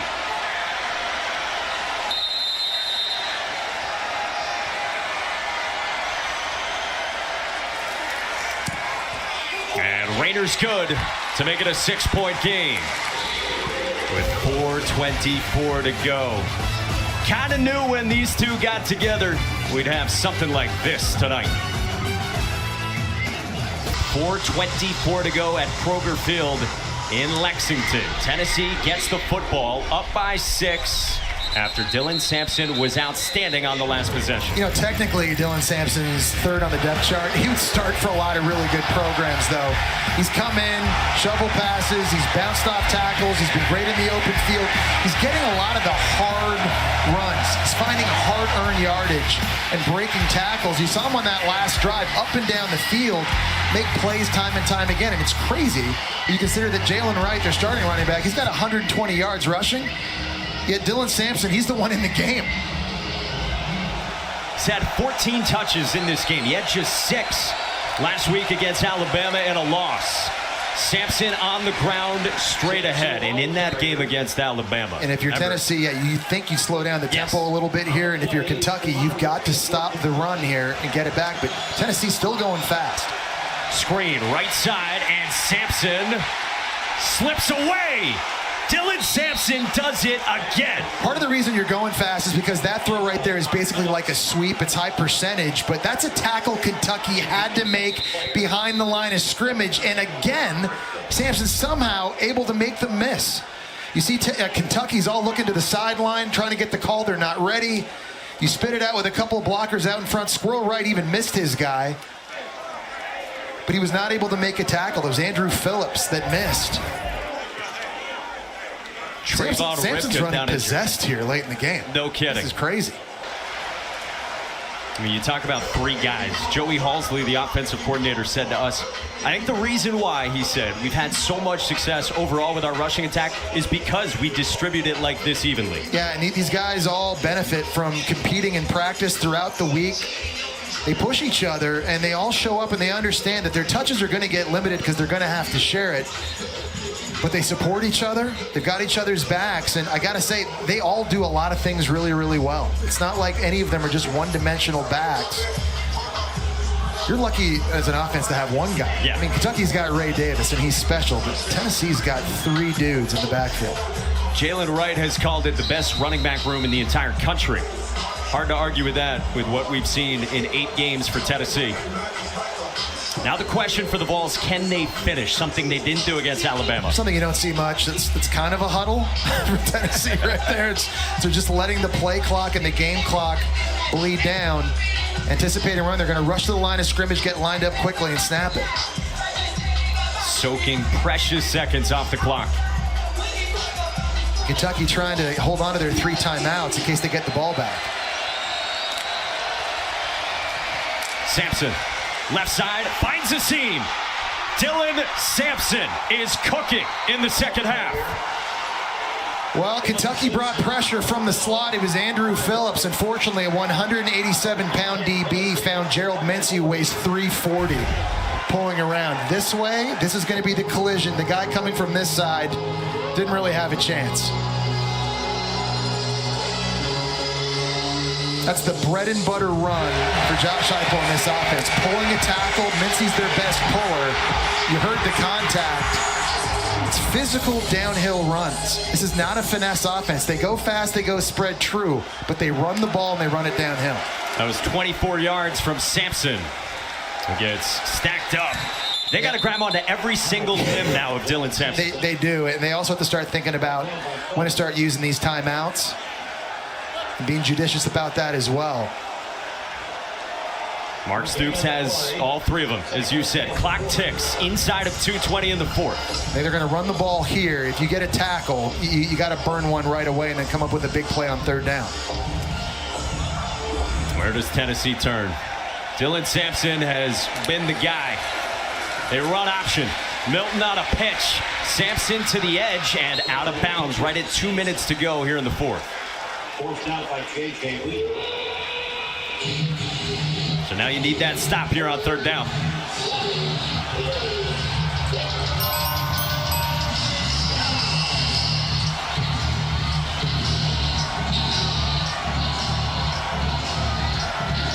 Well, clock rolling. Mark Stoops wants an explanation here. And the officials come together.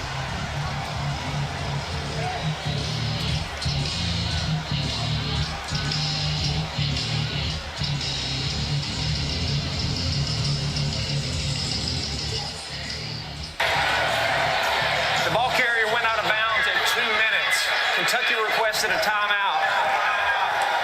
Their first of the half. 30-second timeout. So up to and including 2 minutes to go in the half, it runs when you go out of bounds. And that's exactly when Sampson went out of bounds. So Mark Stoops is granted the timeout after all. Right. So they stop the clock at this point. This is kind of a big moment for Tennessee, too, because so right now you got a 6-point game. Kentucky gets a touchdown, and all of a sudden they're up. So you kick a field goal here, make it a 2-possession game, and you're feeling like you're walking out of Lexington with a win. You know, guys, Tennessee players told me this week they learned a hard lesson a week ago. After playing extremely well in the first half against Alabama, they relaxed and said they paid the price. Joe Milton said we can't get complacent or comfortable at any point of a game. So the focus this week was on the second half. Could they continue to play with urgency and finish? That's what's on the line here. Yeah. Do you grow and learn from a mistake made a week ago? Yeah, Katie, it's a great point you make, and I think there's two things you got to be happy about. I think if you're Josh Heupel and this coaching staff, one, the way they're finishing this game, and two, how they just handle the environment. We keep talking about how much this team has struggled playing on the road. And they came out here right from the get-go, scoring on their opening drive, taking a lead early. They've been able to keep the pedal to the metal.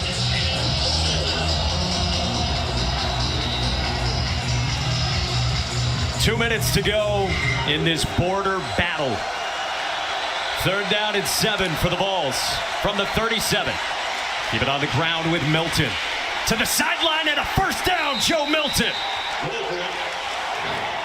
Well, we talked about how Joe Milton had to run it a little bit more. Here's a great example of evening out the numbers. This time up front, you've got 6 blockers, and you've got 7, including the running back, so 7 against 7. Getting involved at the point of attack. For Joe Milton, there's the speed and the athleticism, able to get the edge and then try to slide in bounds to keep the clock moving. Kentucky takes a timeout after Joe Milton with his legs. And Josh Heupel had said to us in the early part of the season he was banged up. We couldn't do as much design run with Joe Milton. Well, the last 3 games now, they've been able to, and he's got the first down for the Vols. Hey, Tuesday is the exclusive reveal of the first college football playoff top 25 rankings. Reese Davis and the crew will break them down. They'll have coaches' reactions plus a live interview with Boo Corrigan, the committee chairman. 7 o'clock Eastern, right here on ESPN. I mean, how about the quarterback play, Jesse Palmer, in this? We've talked about Devin Leary, and then Joe Milton has stepped up, and he does it with his legs, trying to secure this for Tennessee. Who had that on your bingo card, by the way, coming into this one? It was going to be a QB duel between Tennessee and Kentucky, 2 really good running offenses.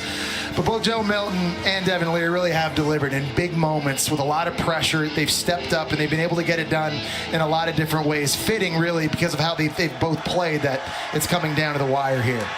1:49 to go. Kentucky's got just 1 timeout, and they swing down to Sampson with De'Aaron Jackson.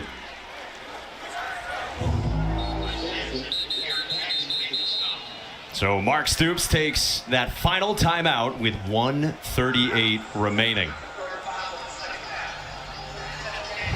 So, I mean, these two quarterbacks in this game, they've had up and down moments. They're both transfers in this age of college football where so much is expected right away. Joe Milton in year 3 in Knoxville, Devin Leary in his first year in Lexington. But they continue to work, and they go back to the practice field, and they get into the film room, and they try to apply that here on game day, and they've both been able to do that. I've been impressed with Joe Milton and the accuracy throwing it down the field, which we knew had been a problem really throughout his career. And then for Devin Leary, we hadn't seen this version of him all season long. This looks like the guy in 2021 back at NC State. The reason why a lot of people thought maybe that was the best portal addition from the QB spot that any team got this year.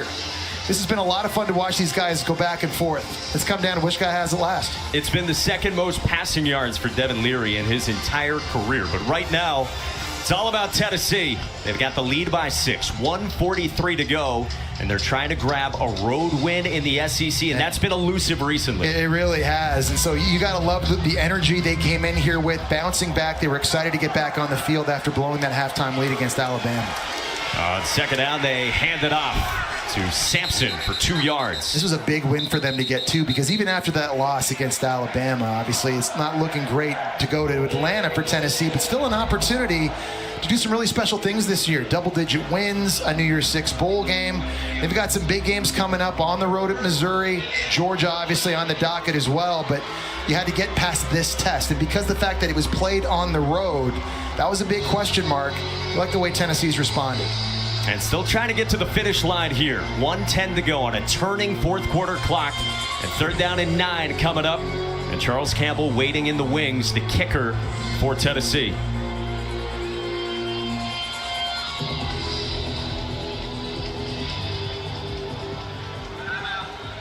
Josh Heupel takes his first time out with 58 seconds to go, and this is the schedule you mentioned. Yeah, coming up, obviously. And UConn, you expect to be a W, but then this little stretch right here, if you've watched Missouri play, you've seen the weapons they have on offense, you've seen how physical they are on the defensive line.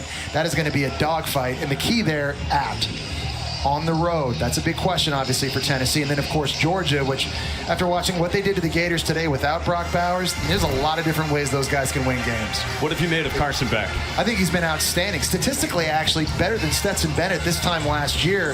From a tool standpoint, he's got size and arm talent, but they've got so many receivers and tight ends and running backs. They're deep.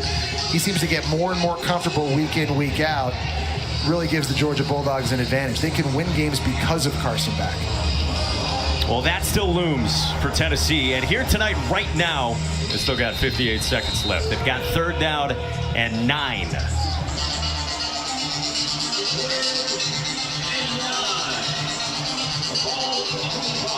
I wonder if you're going to see that speed option from Joe Milton. Again, you've seen it a couple times.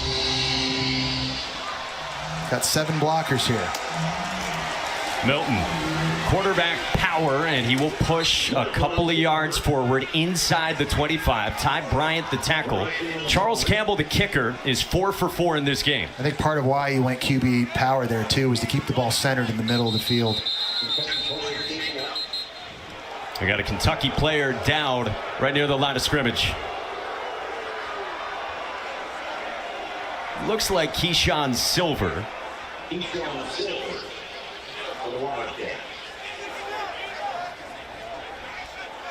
If the injury is the only reason for stopping the clock there, that could be a 10-second runoff for Kentucky, which they could prevent if they had a timeout, but they don't. Under a minute to go, if the injury is the reason why the game clock is stopping, that's going to be a 10-second runoff. And both teams barking at one another. That is the always vocal Javontes Spraggins, the right guard, in the middle of it for Tennessee, as Silver rises to his feet.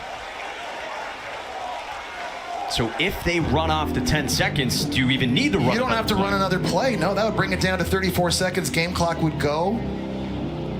With the play clock at 40, I think that would be ball game.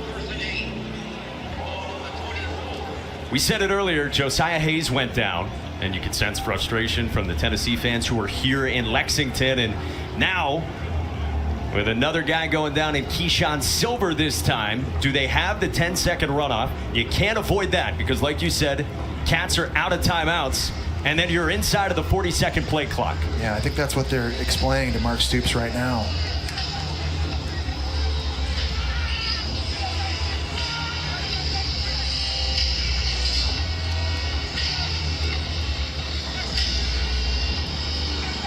Yep, that's it. Wow. The defensive injury carries a 10-second subtraction. Time kicker, please set the game clock to 34 seconds. The play clock will be set at 40, and will start on the referee's whistle. Wow. Man. So a 10-second runoff takes us to 34 seconds left. Kentucky heartbreak on one side and Tennessee to the finish line on the other. Wow.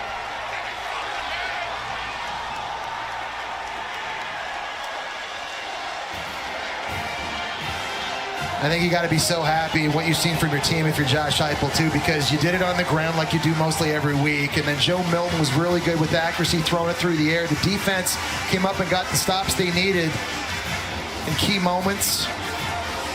Wins are hard in this conference. This was a big one on the road. Played this for the 119th time. It ends like this, Katie George. Coach Heupel, I don't know about you, but that was a really fun game to witness. What did you think of the urgency you saw from your group for all 4 quarters? I love the effort and energy that we played with. At the end of the day, winning on the road in this league is really tough. It's a good football team that we played tonight. Proud of the effort from our guys. We've got to play smarter as we continue to go. Got to be better in the red zone offensively, but we'll take it. It's a good win in the league. Jalen Wright rushes for more than 100. Dylan Sampson completely dominated his scoring drive. What kind of luxury is it to have such a deep running back room? Deep room. We got some young guys in there too. They're really good. They're smart. They're competitive. They run hard. Do a great job of reading what's going on up front. The 5 bigs were great tonight. Tight ends were awesome, and pass game was good enough. It was a good win. Congratulations. Enjoy. Thank you.